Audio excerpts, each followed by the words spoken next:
اهلا وسهلا بيك يا صديقي طالب او طالبة سينيور 1. بما ان حضرتك كده فتحت الفيديو فانت هتكون نوع من اتنين، يا اما انت عايز تلم منهجك عشان امتحان الشهر، يا اما انت ضايع ما تعرفش اي حاجة عن المنهج وعايز تلم اي حاجة. اذا كنت من النوع الاول او من النوع التاني ما تقلقش، بس خلي بالك لو انت من النوع التاني اللي عايز تاخد اي معلومة انا هطلعك من الفيديو ده باذن ربنا انت عارف كل تفصيلة في من بداية المنهج لغاية هنا. المهم عايزك كده تصحصح معايا وتركز، ولو الفيديو طويل شوية معاك حاول تقسمه وتركز كده فيه واحدة واحدة عشان نلم كل حاجة بخصوص منهجنا. نبتدي مع بعض في شابتر 1 ليسون 1.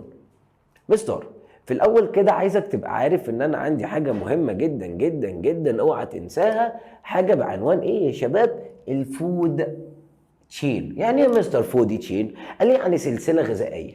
برضو يعني ايه بنقول كده مستر؟ ده السيكونس، يلا بينا ريبريزنت بيمثل ترانسفير اوف انرجي، انتقال الانرجي. يعني بالبلدي كده لما اجي اقول لحضرتك بدايتنا مثلا اي بلانت، لو في نبات ابتدى ياكله مثلا انسكت حشره، وجت الحشره دي راح جاي واكلها مثلا فروج، راح جاي الفروج كالو سنيك. دي كده يا مستر عباره عن ايه؟ دي اسمها كده فودي تشين. يبقى ده يا مستر ترتيب او بيفهمني كده ازاي الانرجي بتتنقل من one living organism to another in ecosystem في النظام البيئي. يبقى عندي كائن حي اكلوا كائن تاني، معناه ايه؟ اكلوا ان اخذ الانرجي اللي كانت موجوده في البلانت بقت دلوقتي جوايا انا، وهكذا. طب يا مستر لما يكون في اكتر من فود تشين مع بعض، قال لي ساعتها بنسميها ايه؟ فود ويب. يعني ايه مستر فود ويب؟ قال لي دي بتبقى كومبلكس نتورك. يعني يا مستر بتبقى شبكه فيها اكتر من فود تشين، بيبقى فيها انتر كونكتنج فود تشين، يبقى في ترابط وتداخل بين اكتر من فود تشين مع بعض، فتبقى اسمها فود ويب. تمام. نيجي بعد كده نتكلم عن ايه يا مستر؟ قال لي مستر بقى انواع الكائنات اللي بتتغذى. قال لي عندي نوعين، يا اما نوع بنسميه اوتوتروفز او بنقول عليه اوتوتروفيك او الهيتيروتروفز. ايه يا مستر الاوتوتروف؟ قال لي ده مستر بنقول عليه بالبلدي كده يعني ده ذاتي التغذيه. يعني ايه يا مستر ذاتي التغذيه؟ بالبلدي كده يعني بيعمل اكله بنفسه. برضو ازاي؟ قال لي يا مستر يعني هو اوبتين بيحصل على الفود باي ايت سيلف من نفسه عن طريق عمليه مهمه جدا اسمها ايه؟ الفوتوسينثيس بروسيس. زي ما كنا بنقول او يعتبر احنا عارفين من زمان هو مين؟ الجرين بلانت، النبات الاخضر، او حاجه اسمها الفيتوبلانكتون اللي بتبقى في قلب البحر.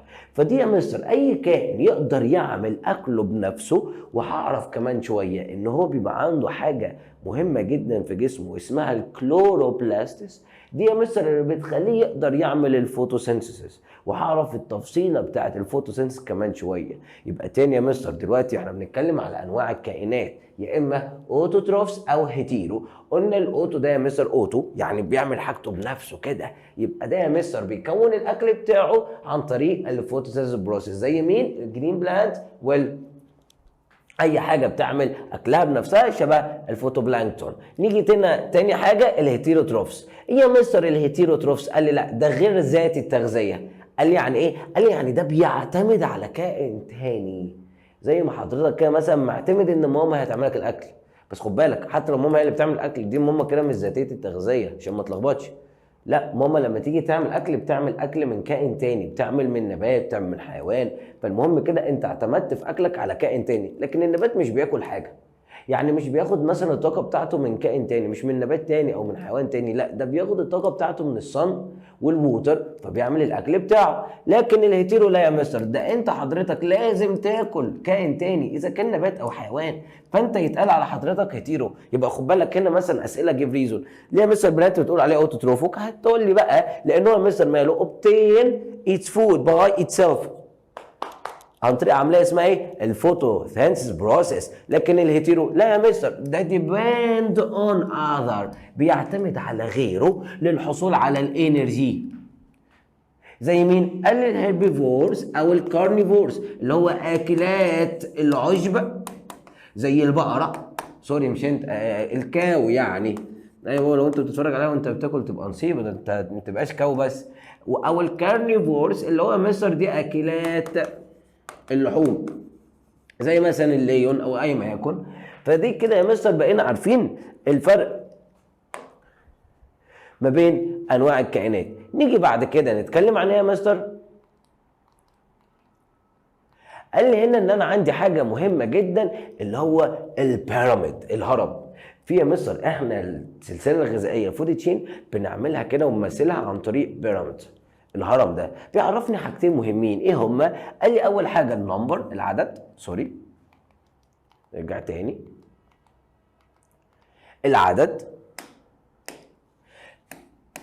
او بيعرفني الانرجي، الطاقه ماشيه ازاي. فتعال نمسك الاول كده، اول حاجه بخصوص العدد بيعرفك كده البيراميد. لما نيجي نرسمه هنبتدي وهنوريك مثال دلوقتي. ببتدي طبعا الهرم بيبتدي من تحت، مفيش حد بنى الهرم من فوق، فبدايتي من تحت. فهنا اول حاجه بنبتدي بالاوتوتروفيك، الكائنات اللي هي بتعتمد على الشمس او تعمل اكلها بنفسها، شبه البلانت. لو جيب بلانت كالو انسكت، فانا كده وريتك كده الهرم بتاعنا فيه تو ليفينج اورجانيزم، كائنين حيين وهكذا. الهرم بقى بوصل لغايه اخره، شوف العدد بتاعي. يبقى اول حاجه بعرف كده النمبر اوف اورجانيزم، وبالذات اللي بيعتمدوا على نفس السورس. تاني حاجه الانرجي. انا مستر الانرجي طبعا لما بتيجي تتنقل من واحد للتاني، انا مستر بيبقى هنا لازم اتاكد من كفاءتها، هي الانرجي اتنقلت بنسبه كام. اصل هنعرف كمان شويه ان الانرجي مثلا اللي كونها البلانت، لما اجي انا اخدها من البلانت انا مش باخد كل الانرجي اللي البلانت كونها، لان في جزء من الانرجي بيحصل له لوز، وفي جزء من الانرجي بيستخدمه في البيولوجيكال بروسيس، في العمليات الحيويه بتاعته. فمش كل الطاقه اللي هو اتخزنت جواه بتوصل لي انا على طول، في مشكله ده. ففي البيراميد بيعرفني يا مستر الافيشنسي، الكفاءه اللي بتنقل بيها الانرجي، انرجي ترانسفير اللي بتتنقل من واحد للتاني. في مشكله ده؟ طيب نيجي بعد كده نتكلم عن ايه؟ the law of conservation of energy. مستر ايه القانون ده؟ خد بالك ده احنا يعتبر شغالين المنهج بيه شابتر 1 وهنخش في شابتر 2 ماسكين فيه. بيقول لي كده ان الانرجي cannot be، بص ركز معايا في الحته دي، created or destroyed. يعني ايه يا مستر؟ قال لي يعني الطاقه ما بقدرش created اصنعها او اعملها او استحدثها. يبقى الطاقه لا تستحدث ولا destroyed، تفنى تاني. يبقى الانرجي cannot ايه؟ created او destroyed. لكن ايه يا مستر اللي بيحصل؟ يا دوب transferred from one form to another. يعني ايه يا شباب؟ يعني الطاقه بتتحول من صوره للتانيه. الكلام ده هندرسه بالتفصيل طول ما احنا شغالين في المنهج. ان مثلا دلوقتي لو قلت لك مثلا ادي التلفزيون ده يا مستر عشان يشتغل شغلناه بالايه؟ الكتريكال انرجي، الطاقه الكهربائيه. لما اخذ الطاقه الكهربائيه طلع لي اللايت اللي انت شايفه دلوقتي، ولو شغلت فيديو هيطلع لي ساوند. فهو كده يا مستر الانرجي هي ما خلصتش، هي كانت كهرباء بقت لايت وساوند. فالانرجي ما بتخلصش وما اقدرش اجيبها من ما فيش. ما حدش فينا يقدر يعمل انرجي من ما فيش. بدايه اي انرجي بالبلدي كده بدايتها ذا صن، الشمس. فاحنا كده نبقى عارفين اول قانون معانا law of conservation of energy، ان الانرجي cannot be created or destroyed. بس ايه يا شباب؟ قلنا transformed او transfer، بتتنقل from one form to another. نيجي بعد كده نتكلم عن ايه؟ هنا يا مستر هنبتدي ناخد ايه مع بعض؟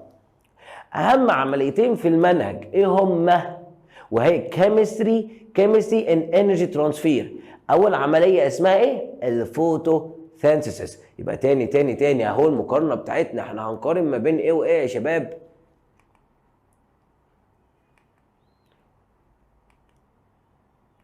نرجع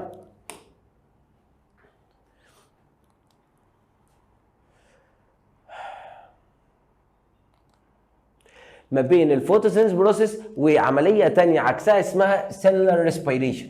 خد بالك عشان هناخد كل بروسيس فيهم دلوقتي، كل عمليه بالتفصيل. نيجي لاول واحده اللي هي ايه يا مستر؟ الفوتوسينثيسيس.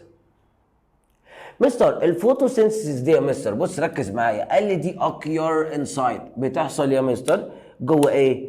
قال لي دي يا مستر بتحصل جوه حاجه مهمه جدا جدا جدا اسمها الكلوروبلاستس. لازم لو سمحت تبقى فاهم معايا ومصحصح ومركز معايا في الكلام. يبقى اول بروسيس، اول عمليه بنتكلم عنها هي الفوتوسينثيسيس، بتحصل جوه الكائن الحي اللي هو زي البلان عن طريق جوه حاجه اسمها الكلوروبلاستس. الكلوروبلاستس دي يا مستر بقى جواها ماده اسمها الكلوروفيل. دي يا مستر بقى اللي بتبقى مسؤوله انها ابزورب لايت، تاخد الضوء يا شباب اللي جاي من الشمس وتحوله لكيميكال. فنيجي تاني يبقى اصلا بص براحه عشان ما تتلخبطش، الفوتوسينثيسيس بروسيس بتحصل جوه ايه؟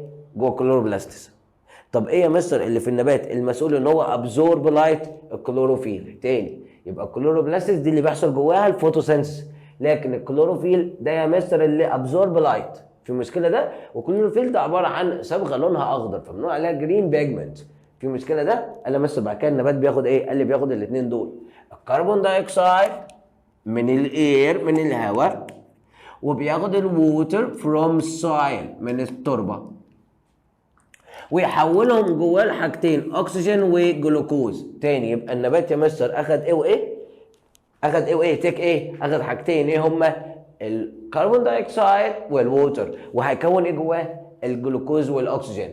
ودول يا مستر اللي بيخزن لي اهي الكيميكال انرجي. وقبل ما نكمل مع بعض، دول الحاجه الوحيده الاورجانيك هنا هي الجلوكوز، ده اورجانيك ماتر وانت لازم هتبقى حافظه لان انت محتاجه. يبقى ده يا مستر حاجه اورجانيك، الجلوكوز اللي هنبقى عارفين رمزه كمان شويه. فيلا بينا بسرعه كده نعرف ايه اللي حصل في الفوتوسينثيسيس بروسيس. الايكويشن بتاعتنا يبقى هو يا مستر اخدنا ايه؟ 6 كربون دايوكسيد واخد 6 موليكيول اوف ووتر، طلع لنا يا مستر واحده جلوكوز و6 اكسجين. تاني يبقى الايكويشن اهي مع بعض يا شباب، عايزين كده نصحى. يبقى الكربون دايوكسيد مع الووتر طلع لنا الجلوكوز اللي هو رمزه ايه؟ C6H12O6. احنا حافظينه كده، تكتب CHO 612 6 CHO 612 6. في مشكله ده؟ بيطلع لي الاكسجين جاز. مش عايزك تبقى تايه. يبقى كده يا مستر الايكويشن بتاعتنا 6 من الكربون دايوكسيد ومعاهم 6 من الووتر. وخد بالك دي الفوتوسينثيسيس بروسيس، اوعى تنسى الفوتوسينثيسيس بروسيس. يبقى اخد يا مستر الكربون دايوكسيد وطلع الجلوكوز سكر الجلوكوز، وطلع لنا غاز الاكسجين اللي احنا محتاجينه جدا جدا في عمليه الريسبيريشن. تمام كده. يبقى احنا يعتبر يا شباب بقينا فاهمين كويس قوي ايه هي الفوتوسينثيسيس بروسيس. اهو زي ما انت حضرتك شايف النبات اهو، اوعى تنسى بس لازم في شرط مهم، وجود ايه؟ اللايت. وجود الصن معانا ضروري جدا جدا جدا. العمليه دي ما ينفعش تتم غير في وجود ضوء الشمس. يبقى الشرط بتاعنا اوعى تنساه اللايت. نيجي بعد كده العمليه اللي عكسها اسمها ايه يا مستر؟ اسمها سيلولار ريسبيريشن. اسمها ايه يا شباب؟ سيلولار ريسبيريشن. يلا بينا. هي يا مستر ايه العكس بقى؟ قال لي هنا النبات بياخد بقى الجلوكوز اللي كان جواه ويبتدي يا مستر يعمل ايه بقى؟ قال لي من الجلوكوز اللي جواه يبتدي بقى يتحرق ويتحول، يطلع لنا بقى العكس، الانرجي والكربون دايوكسيد وكمان الووتر.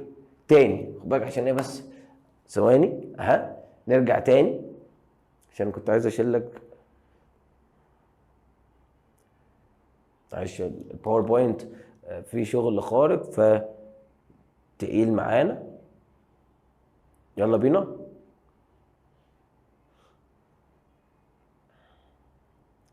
تاني الفوتو سينثيسيس قلنا عكسها ايه؟ السيلولار ريسبيريشن. خلاص نثبت هنا بقى ونمسكها واحده واحده. يلا بينا.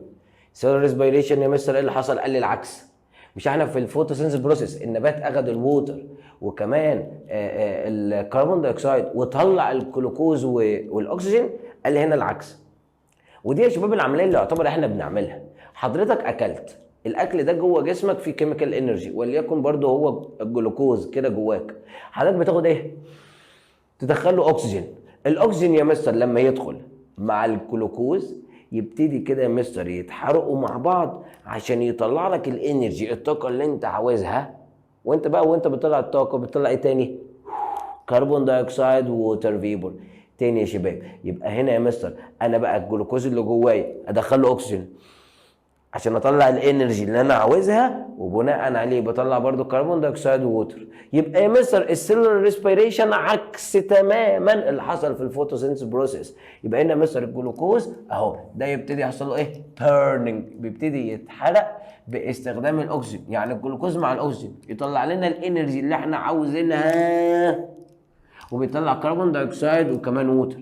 ونفس الايكويشن بس هنا بقى بالشقلوب. هنا هنبتدي بالايه؟ الجلوكوز اللي هو رمزه C6H12O6، وبعد كده باخد معاه مين؟ قلنا لازم وجود مين؟ الاكسجين. وخد بالك انت هتبقى عارف بعد كده في باقي منهجك على طول اي حاجه اورجانيك لما احرقها يعني في وجود اكسجين. افهم الحته دي تاني. اي حاجه اورجانيك وانت المفروض بقيت عارف يعني ايه اورجانيك. اورجانيك يعني فيها كربون وهيدروجين مع بعض، وممكن يكون معاهم اكسجين او نيتروجين او اي ما يكن اي اليمنت تاني، بس الشرط الاساسي فيها كربون وهيدروجين. اهو ما في كربون وهيدروجين يبقى ده ايه؟ حاجه اورجانيك. اي اورجانيك كومباوند لما نحرقه يعني ايه نحرقه؟ يعني يتفاعل مع الاكسجين تاني. يبقى الجلوكوز يتفاعل مع الاكسجين يطلع لك حاجتين ثابتين، ايه هما؟ الكربون دايوكسيد وكمان الووتر. تاني بيطلع ايه؟ كربون دايوكسيد ووتر. فهو ادي الاورجانيك اتفاعل مع الاكسجين طلع لي كربون دايوكسيد وكمان ووتر فيبر. فهو ثبت كده الايكويشن هي اللي فاتت. العكس ايه؟ خليت اللي طالع هو اللي داخل. يبقى في الفوتوسينثيسيس بروسيس كنا بنطلع جلوكوز والاكسجين، هنا العكس، هنا داخل جلوكوز واكسجين وطالع اللي كان داخل في الفوتوسينثيسيس بروسيس، طالع هنا كربون دايوكسيد ووتر من غير لخبطه كتير. تبقى مثبت الفوتوسينثيسيس بروسيس بتعكس السيلولار ريسبيريشن. وبكده يا شباب بقينا عارفين الفرق ما بينهم. ودي فايدتها ايه هنا؟ الحصول اوبتين ذا انرجي، الحصول على الطاقه. تمام؟ طيب يبقى ده كده الشكل الواضح بتاع السيلولار ريسبيريشن.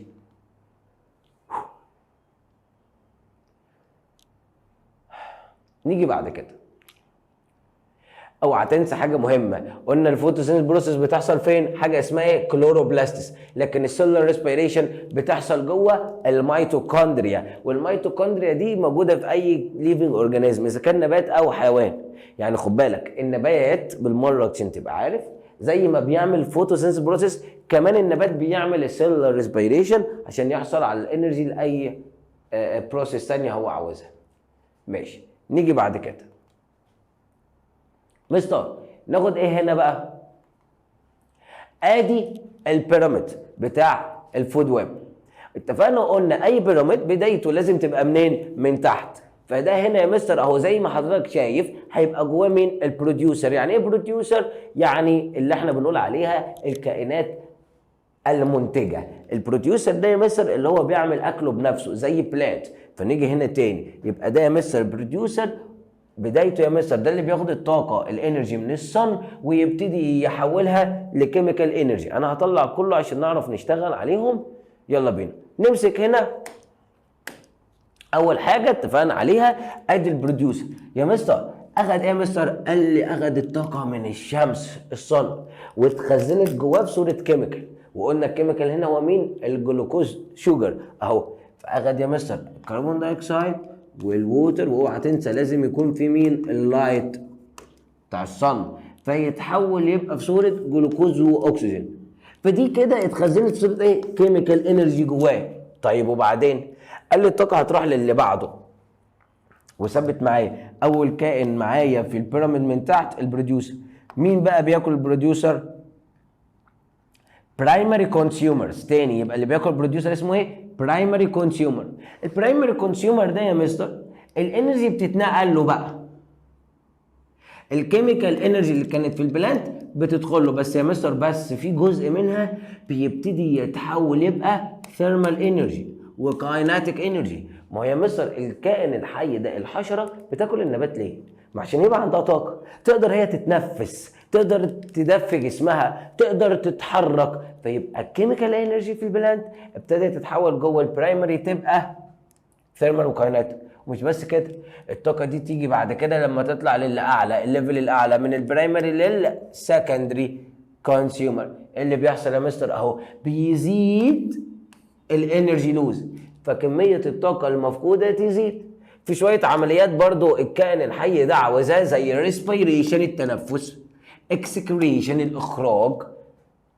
بعد كده مستر يعلى اللي يطلع لاعلى ليفل اللي هو التيرشري كونسيومر ده مستر الانرجي اهو عمال يحصل لها ايه برضه لوز لوز لوز من الاول اللي فوق، فجزء من الانرجي يفضل كل شويه يحصل له ايه يا شباب لوزنج. وده كده منظر البيراميد معانا جميل وواضح ومفهوم. نيجي بعد كده قال مستر الكائنات دي كلها بتفضل عايشه للابد، ما الانرجي اللي جواها دي بتروح فين في الاخر؟ قال لي حضرتك بيبتدي يحصل عليها مين بقى؟ الديكومبوزرز. يعني ايه ديكومبوزرز؟ يعني الكائنات المحلله اللي هي البكتيريا. يعني بعد الشر لما كل ده يموت يبتدي الطاقه اللي جوه جسمهم ما تفضلش موجوده للابد، لا ترجع تاني للايكو سيستم عن طريق مين يا مستر؟ الديكومبوزر. الكائنات المحلله ترجع الانرجي اللي متخزنه جوه اجسامهم. نيجي بعد كده فعايزين نثبت كده مع بعض جزء مهم جدا جدا جدا اللي جاي ده. بيقول لنا ايه يا شباب؟ ان الانرجي يا مستر اللي عماله تتنقل دي بتتنقل بنسبه كام؟ قال لي خد بالك اهو، يبقى في جزء اللي اتبقى بيتحلل بعد كده ويرجع تاني للسويل. بس بص ثبت معايا الجزء ده ايه هو؟ قال لي يا مستر ان حوالي 90% من الانرجي هو اللي بيحصل له لوز بسبب الفيتال بروسيس، العمليات الحيويه شبه برضو الاكسكريشن والريسبيريشن والكايناتيك والكلام ده كله. تاني يبقى يا مستر دلوقتي لو الحشره دي اخدت مثلا من نبات 100 جول 100 جول، اللي بيتنقل جوه الحشره اللي كان اللي بعده ايه؟ قال لي يا دوب 10% بس، وفي 90% ده بيحتاجهم فبيحصل لهم لوز جوه جسمه. تاني ده دلوقتي لو جواه 100 اللي راحوا لده بس كام؟ او اخد ال 100 بس بعد كده هو هياخد 90 منهم خلاص، يعني دخل 100 فده بياخد 90 منهم ويروح يا دوب 10% اللي بعده، ففي 90% يحصل لهم لوز. فثبت معايا كده يبقى 90% لوز 90% ايه؟ لوز. لكن يا مستر اللي بيتنقل بس قد ايه؟ 10%، يبقى 10% بس بيحصل لهم ترانسفير from one living organism to another، يبقى من ليفل اللي بعده بيتنقل 10 بس، وفي 90% يحصل لهم لوز عشان خاطر ما تتلخبطش. يبقى 10% بس اللي بيتنقلوا و90% هم اللي يحصل لهم لوز يفقدوا. لو ثبت معايا المعلومه دي وانت بتيجي بتحل هتلاقي الموضوع سهل معاك اهو. يبقى يا مستر لو البدايه بتاعتي في النبات بيتنقل بس يا دوب 10%، من اللي بعده من الانسكت اللي بعدها بيتنقل 10 وهكذا. طب يا مستر بناء على الكلام ده كله انا لو حبيت احسب بقى الكفاءه بتاعت الانرجي اللي بتتنقل نحسبها ازاي؟ قال لي قانون مهم جدا. عايز اعرف دلوقتي بيتنقل ازاي؟ قال لي تروح جايب الانرجي في الهاير تروفيك، يعني مثلا ما بين ده وده تجيب الاعلى اللي هو ده ديفايدد اللي تحتيه تايمز 100 تاني. يعني ده يا مستر كان فيه 100 جول فده اتنقل له 10 بس، تعمل ايه؟ تاخد ال 10 ديفايدد ال 100، ادي 10 ديفايدد ال 100 تايمز 100. المشكله ده هتلاقيها في الاخر بتطلع لك نسبتها كام؟ 10%، ولازم تطلع لك 10% لان احنا اتفقنا وقلنا اللي بيتنقل بس كام؟ 10. في مشكله كده؟ طيب يبقى احنا كده اوعى تنسى الافيشنسي بتاع اوف انرجي ترانسفير. قلنا بنحسبها ازاي؟ الانرجي بتاعت الهاير ديفايدد اللور تايمز 100. نيجي للجزء المهم بقى اللي جاي. قال لي يا مستر ان بسبب ان انرجي بيحصل لها لوز، قال لي يا مستر البيراميد اخره يبقى فيه 6 ليفلز، يعني هو اخره 6 طبقات، ما ينفعش تبقى اكتر من كده. لان ايه يا مستر؟ ما خلاص ما احنا اتفقنا قلنا وكل ليفل اللي بعده في جزء من الانرجي بيحصل له لوز. قال لي لو انت ابتديت باعلى رقم في الانرجي مهما حصل انت اخرك يبقى كام؟ 6 ليفلز. يبقى يا مستر ما بيبقاش في اكتر من 6 ليفلز، وبقينا عارفين كل ده ليه؟ بسبب الانرجي اللي بيحصل لها لوز. ادي اهي اللوز دي انرجي قلنا مالها not directly used، ده ما بيستخدمهاش في البيولوجيكال بروسيس. اوعى تنسى زي ايه يا مستر؟ ادي مثال معاك بيقول لك في رابت حصل من نبات على 100 جول. قال لي ال 100 جول دي يتقسموا بقى لايه؟ قال لي في جزء منها كبير بيتحول لكربون دايوكسيد لما يعمل سيل ريسبيريشن، ما هو اخد دلوقتي الجلوكوز محتاج هو طاقه، فجزء منها كبير لما ياخده من الاكل يبتدي دلوقتي يتحرق جوه جسمه لما ياخد الاكسجين عن طريق السيلولار ريسبيريشن. في المشكله ده اللي بعده الجزء الثاني يتحول لكايناتيك، ان هو يبتدي يتحرك. الجزء اللي بعده يبتدي يتحول ل ثيرمال انرجي، طاقه حراريه، بالذات لو هو محتاج يدفي جسمه، عايز يتدفى يحس بالوارمنج. ايه كمان؟ قال لي في بقى جزء بيفضل فيه الاندايجستد فود، يعني الطعام الغير مهضوم. اسف، يعني في جزء يا شباب يفضل بقى موجود جوه الاكل بتاعه الغير مهضوم، اللي هو بيطلع بعد كده في عمليه الاكسكريشن. تمام؟ بس المهم هنا ايه؟ ان يا مستر برضه هو اخد 100 استفاد بيهم كلهم. مش ال100 بيتنقلوا اللي بعده، بس هو ذات نفسه ال100 دخلوا جسمه واستفاد بيهم، فده بيحقق the law of conservation of energy. يبقى تاني التوتال انرجي هنا هتلاقي ايه؟ هو مجموع كل اللي فات ده كله، الانرجي اللي حصل لها لوز ماينس الانرجي اللي استخدمها في البيولوجيكال بروسيس. في مشكله ده؟ يبقى لازم تبقى عارف ادي ال100 اللي دخلوا الرابد هم اللي يعتبروا اللي طلعوا، ما طلعش ولا اكتر ولا اقل. نبتدي نتكلم بقى عن شوية حاجات تانية مهمة جدا جدا جدا في حياتنا بناخد منها الانرجي، هي الفوسيل فيولز، وده هناخده بالتفصيل في شابتر 2. الفوسيل فيولز يا مستر اللي هو كود الحفري 3 حاجات. ايه هم يا شباب بسرعة كده؟ اول حاجة معانا هي الكول. ويعني ايه كول؟ ده الفحم. وقلنا يا مستر الفحم يا شباب ده منلي اوف، يعني الحاجة الرئيسية للايه؟ الكربون، يعني هو مليان كربون. وده يا مستر بينشأ من ايه؟ قال لي ديكومبوزيشن اوف بلانت. هناخده بالتفصيل ان النباتات يا شباب لما تموت وتتدفن عبر ملايين السنين يتحول النبات ده يبقى كول فحم. يبقى تاني يبقى الكول يا مستر مينلي رئيسي بيتكون من الكربون، وبيتكون من ايه تاني؟ ديكومبوزيشن اوف بلانت، يعني تحلل النباتات. كل ده لما تتدفن وتقعد تحت الارض قد ايه؟ قلنا مليونز اوف ييرز. خلصنا كده اول حاجه معانا الكول. تاني حاجه البتروليوم، او بنقول عليه اسم تاني اللي هو الاويل، اللي هو النفط.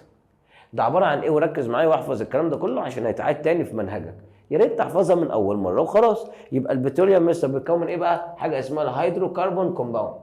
ويعني ايه كلمه هيدروكربون؟ يعني في كربون وهيدروجين. هيدروكربون يعني في ايه وايه؟ كربون وكمان هيدروجين. بنقول اهو يبقى البتروليوم يا شباب عباره عن هيدروكربون. يعني ايه هيدروكربون؟ باين من اسمها، هيدرو يعني فيها هيدروجين، كربون يعني كربون، يعني في كربون وهيدروجين. في مشكله ده؟ طب ده يا مستر البتروليوم بيتكون من ايه؟ قال من المارين اورجانيزمز، وده الفرق الاساسي ما بينهم. تاني بص، الفحم والبترول الاثنين متكونين من كائنات حيه مدفونه بقالها ملايين السنين. الفرق الجوهري ان الفحم اصله كان عباره عن نبات، لكن البترول كان عباره عن حيوانات بحريه بس كده. يبقى ده يا مستر بسرعه كده بقينا عارفين ان الكل جواه كربون بس، لكن البتروليوم هيدروكربون يعني كربون وهيدروجين. قلنا الكول اتكون من بلانيت اتدفنت تحت الارض من ملايين السنين، لكن البتروليوم لا، مارين اورجانيزمز. نيجي بعد كده تالت حاجه الناتشورال جاز. يعني ايه الناتشورال جاز؟ ده الغاز الطبيعي. ده برضه يا مستر عباره عن هيدروكربون جازز، يعني بيبقى فيه كربون وهيدروجين. المهم بيتكون من حاجات كتيره جدا جدا جدا نحفظهم معايا. اول حاجه والاساسيه الميثان. يبقى اول حاجه معانا هي الميثان، وبنسبه 70 لغايه 98%، من 70 ل 98% هو يعتبر ميثان، فيعتبر معظم تركيبه هو ميثان. وشويه غازات تانيين نسبتهم قليله جدا طبعا، هم ايثان، بروبان، بيوتان. صدقني الموضوع سهل معاك لان دي اورجانيك بعد كده هتحفظها ويبقى سهل. يبقى تاني الميثان، وده اعلى نسبه اللي هي من 70 ل 98%. وايثان، بروبان، بيوتان دول سمولر برسنتج، نسبتهم اقل. ده يا مستر بيبقى موجود اهو في 2 ستيتس، يا اما فلوتنج اون اويل، يعني بيبقى موجود واحنا بنطلع البترول بنلاقيه كده هو يطفو على سطح البترول، او بيبقى في الماينز، يعني يا مستر في المناجم بيبقى برضو مع الفحم. يعني احنا بنطلع الفحم او بنطلع البترول بنلاقي يعتبر غاز طبيعي. في مشكله ده؟ طيب وبكده يبقى احنا بقينا فاهمين اهم مصادر للانرجي احنا محتاجينهم كليفنج اورجانيزم، بالذات كهيومن، عشان نشغل اغلبيه الاجهزه بتاعتنا اللي هم الكول والبتروليوم والناتشورال جاز. كده يا شباب خلصنا شابتر 1 بكل الحاجات الاساسيه بتاعته، وقصدي ليسون 1، وهنيجي دلوقتي في شابتر 1 بس ليسون 2. اصحى كده وركز، ولو اخدت كده يا بريك اصحى وكمل معايا اللي جاي. نيجي هنا بدايتنا هنا يا شباب في ايه بقى؟ قال لي هنا بنتكلم على الافيشنسي اوف انرجي كونزرفيشن سيستم.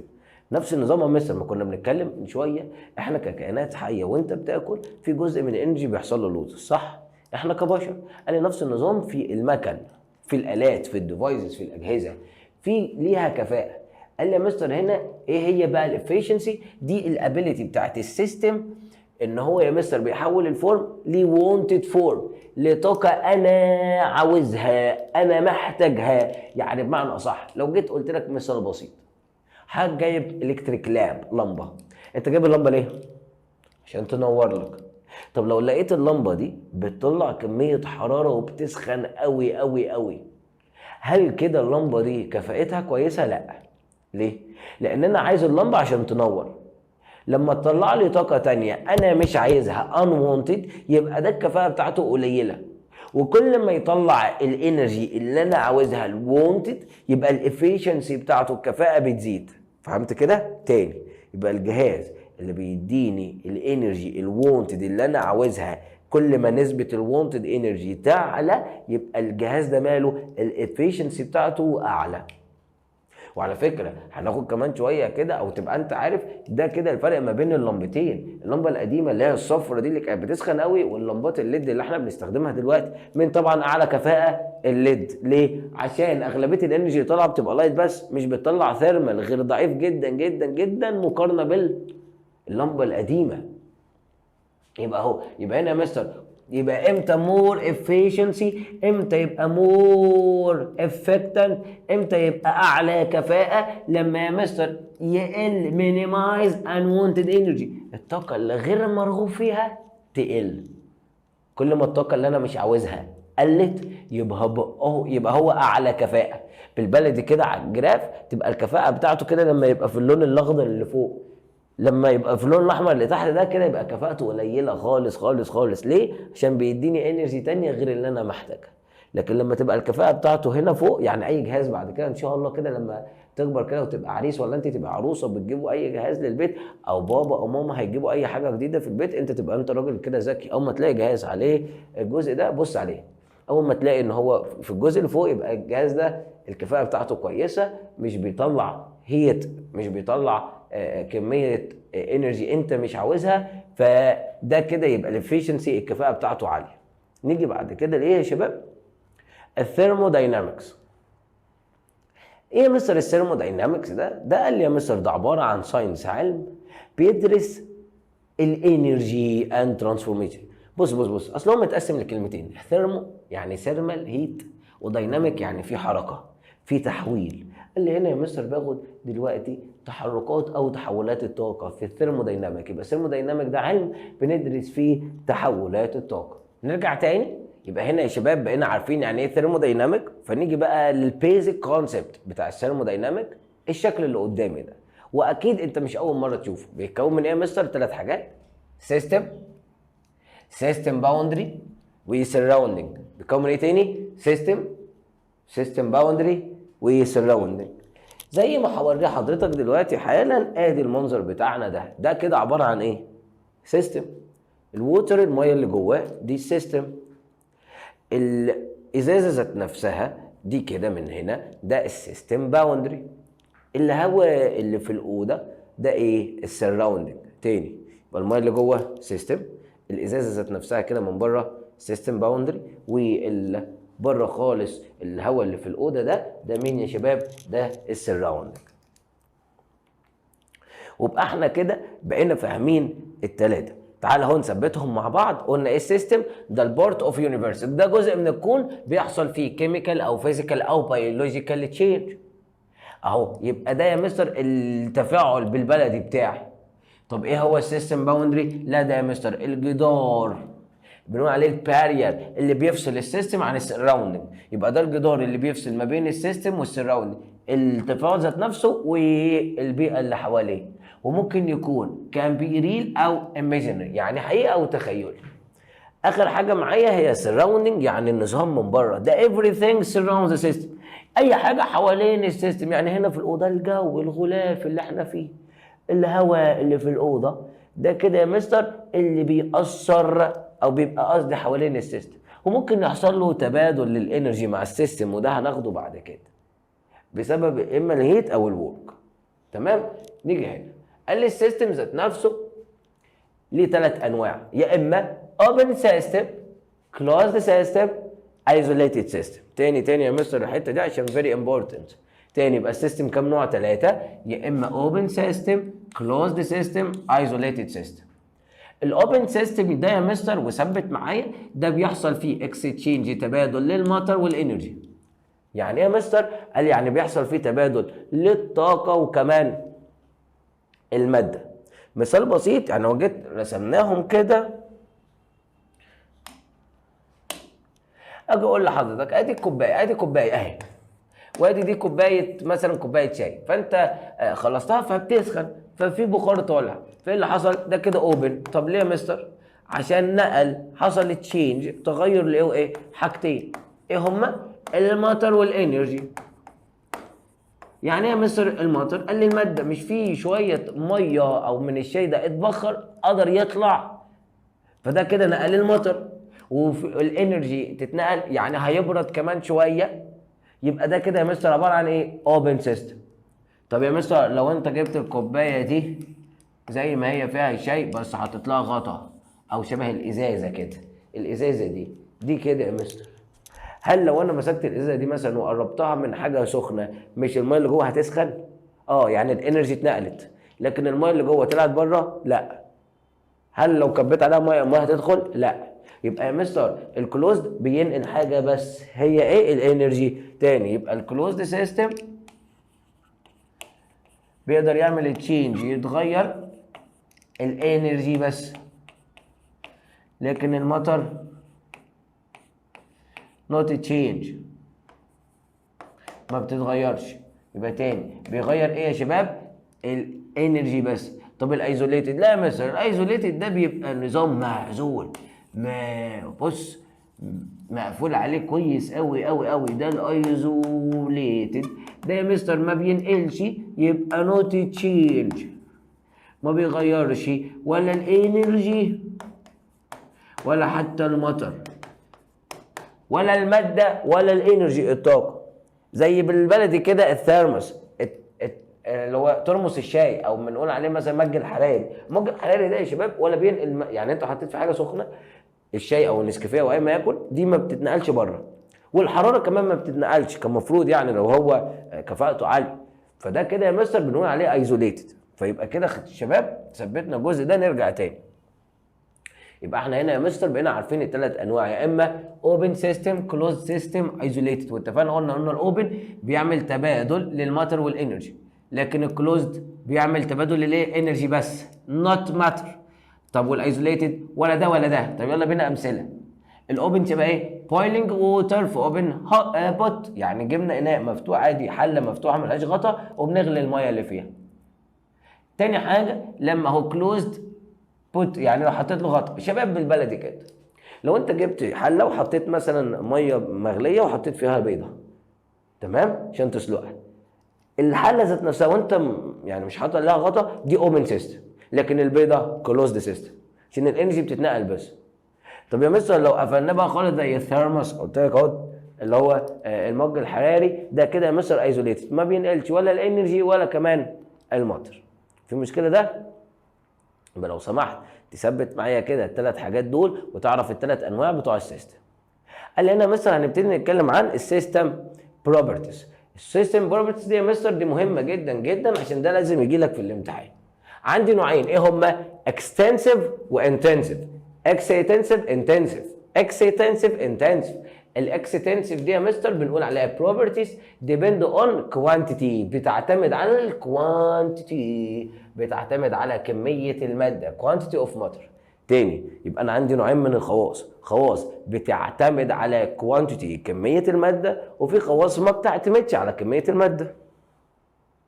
واضحه؟ يعني مثلا دلوقتي هقول لك على حاجه دلوقتي اكستنسيف زي ايه مثلا؟ قال لي الماس، الكتله. هل الكتله بتعتمد على كميه الماده ولا لا؟ طبعا. الكتله مثلا كيلو تفاح، 2 كيلو عنب، معتمد على الكميه. فدي اول خاصيه بتعتمد على الكميه هي الماس. ايه تاني؟ الفوليوم. ايه تالت؟ internal energy. الرابع هيت كاباسيتي، وكمان السيرفيس اريا. يبقى تاني نحفظ كده ونثبت مع بعض. ايه هي الاكستنسيف ايه انت بروبرتيز؟ دي يا مستر بروبرتيز ديبند اون كوانتيتي، ديبند اون كوانتيتي، ديبند اون كوانتيتي اوف ماتر. زي مين؟ ماس، فوليوم، انترنال انرجي. ماس، فوليوم، انترنال انرجي. وايه تاني؟ هيت كاباسيتي، سيرفيس اريا. هيت كاباسيتي، سيرفيس اريا. نيجي بعد كده لمين؟ الانتنسيف. انتنسيف، بص هخليك حافظها كده، ان يعني من جوه. قال لي دي بقى من جوه مش محتاجه بقى، يبقى اندبندنت. بص انتنسيف اندبندنت او دونت ديبند، يعني بتنفيها. انتنسيف اندبندنت، خلاص خليك حافظها كده. انتنسيف اولها ان، هتبقى اندبندنت ما بتعتمدش، لكن الاكستنسيف ديبند تعتمد. ربط معايا خلاص، الامتحان خلاص. شوف انت بقى بتتفرج عليه الامتحان بكره ولا قبل كده. يلا بينا. يبقى الانتنسيف بروبرتيز، يبقى هنا الان تبقى على طول اندبندنت ما بتعتمدش. طب زي مين يا مستر؟ يلا بينا. temperature density specific heat.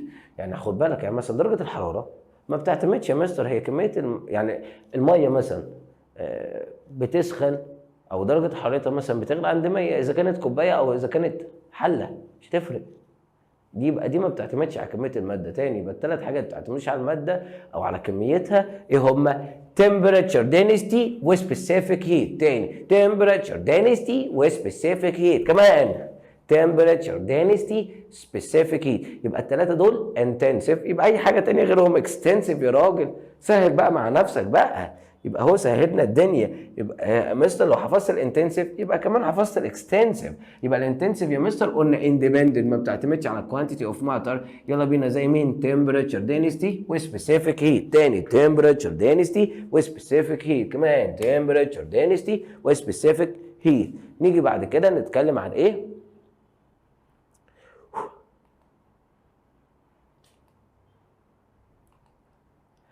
الفيرست لاو. احنا ده قلناه وهنعيده تاني، ان يا مستر قلنا الانرجي مالها نوت كرييتد نور ديسترويد، ما بتجيش جديد، ما بتتجددش ولا بتخلص، لكن هي مستر قلنا ايه؟ ترانسفورمد فروم وان فورم تو انذر. ده الفيرست لاو. يلا بينا امثله. 3 حاجات مهمين عندي كده. اول حاجه شبه الالكتريك لامب. اتفقنا؟ بص يا شباب، الانرجي ما بتخلصش، بس ايه مثلا قلنا بتتحول من صوره لصوره ثانيه. زي اللمبه. اللمبه يا مستر بتاخد ايه؟ الكتريكال، وتطلع لنا ايه؟ لايت وثيرمال. فالطاقه اللي دخلت اللي هي الالكتريكال طلعت في صوره طاقات ثانيه، لكن ما خلصتش. نفس النظام الفوتوسينثيسيس بروسيس، عمليه البناء الضوئي اللي حصلت في البلانت، اخذ ايه يا شباب؟ الطاقه من الشمس السولار انرجي وحولها لكيميكال انرجي. تاني اخذ الطاقه من الشمس اللي هي سولار انرجي وبقت كيميكال انرجي. اخر حاجه معانا الفود، الاكل. حضرتك لما بتاكل الاكل ده جواه ايه؟ كيميكال انرجي. طب يتحول جوه جسمك لايه؟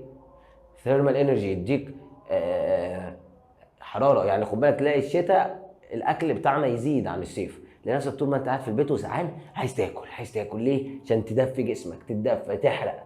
وفاتس، دهون بعد الشر يعني عليكم. واخر حاجه وورك، شغل. فايه يا مستر كده؟ ان الانرجي اللي دخلت اتحولت لصوره تانية، لكن ما خلصتش. مش عشان انا اكلت الطاقه بتاعت التفاحه فكده الطاقه خلصت، لا. الطاقه بتاعت التفاحه اللي كانت كيميكال اتحولت جوه جسمي لانرجي بس بصوره تانية. يبقى ده كده اللي بيطبق الفيرست لاو اوف كونزرفيشن اوف انرجي. نبتدي ناخد هنا حاجه مهمه جدا جدا جدا، هي الانترنال انرجي. ايه هي الانترنال انرجي؟ قال لي رمزها يو. بس هي عباره عن ايه؟ بص، انترنال انرجي يعني طاقه داخليه. يعني ايه برضه يا مستر؟ قال لي اي حاجه في الدنيا بيبقى عندها طاقه جواها، تبقى جايه منين؟ قال لي من مجموع الكايناتيك انرجي والبوتنشال انرجي. اي ماده في الدنيا جواها موليكيولز. الموليكيولز دي يا اما مخزنه طاقه جواها بوتنشال، يا اما بتتحرك. فمجموع الطاقتين دول هي دي الطاقه الداخليه، هي دي الانترنال انرجي. يبقى الانترنال انرجي هي مستر سم مجموع الكايناتيك انرجي والبوتنشال انرجي. يبقى اليو عباره عن ايه؟ كايناتيك انرجي بلس بوتنشال انرجي. ومن هنا يا مستر بقينا عارفين ان الدلتا كيو ايكوال دلتا يو بلس دلتا كيو. وبناء عليه قبل ما اكمل ان دلتا يو ايكوال دلتا كيو ماينس دبليو. وده القانون اللي انت حافظه، خد بالك ده هو ده تاني عشان الناس اللي بتتلخبط. مش انت حافظ القانون ده اهو؟ الدلتا يو ايكوال دلتا كيو ماينس دلتا دبليو، صح؟ طب يا شباب انا مش ممكن الدلتا دبليو دي اوديها الناحيه الثانيه؟ يلا وديها الناحيه الثانيه تبقى بالبوزيتيف. فهتقول لي كده دلتا يو بلس دلتا دبليو ايكوال دلتا كيو. حاجه صعبه؟ ما هو ده اللي احنا قلناه، بس قلت لك بالعكس، قلت لك ان الدلتا كيو ايكوال دلتا يو بلس دلتا دبليو. ما هو ده ما تلخبطش نفسك، انت حافظ واحد اي حاجه تانية هيشبهه. بس تاني عشان لو كتب لك بفورم تانية ما تتلخبطش. تاني انت عارف لو هي اليو بره يبقى كيو ماينس. تاني لو اليو بره يبقى كيو ماينس. طب لو الكيو بره يبقى دلتا دبليو بلس دلتا يو بلس دلتا دبليو. في مشكله ده؟ طب يا شباب لو احنا عايزين الدلتا دبليو هي اللي بره، عارف لو انت عايز الدلتا دبليو هي اللي بره يبقى ايه بالمره؟ يلا بينا. هتودي ده بالنيجاتيف هيبقى دلتا كيو ماينس دلتا يو. يبقى خد بالك كل القوانين دي واحد. يبقى تاني اهو يبقى كل دي واحد. ما هو خد بالك هو ده مع اختلاف بس ان انا ايه كنت بشرح لك. تاني يبقى ممكن يا مستر انت عاوز الدلتا يو ايكوال ايه؟ دلتا كيو ماينس دلتا دبليو. اوعى تبقى حافظ مش فاهم. ما هو ده يا شباب هو ان الدلتا كيو ايكوال دلتا يو بلس دلتا دبليو. هو ان الدلتا دبليو ايكوال دلتا كيو ماينس دلتا يو.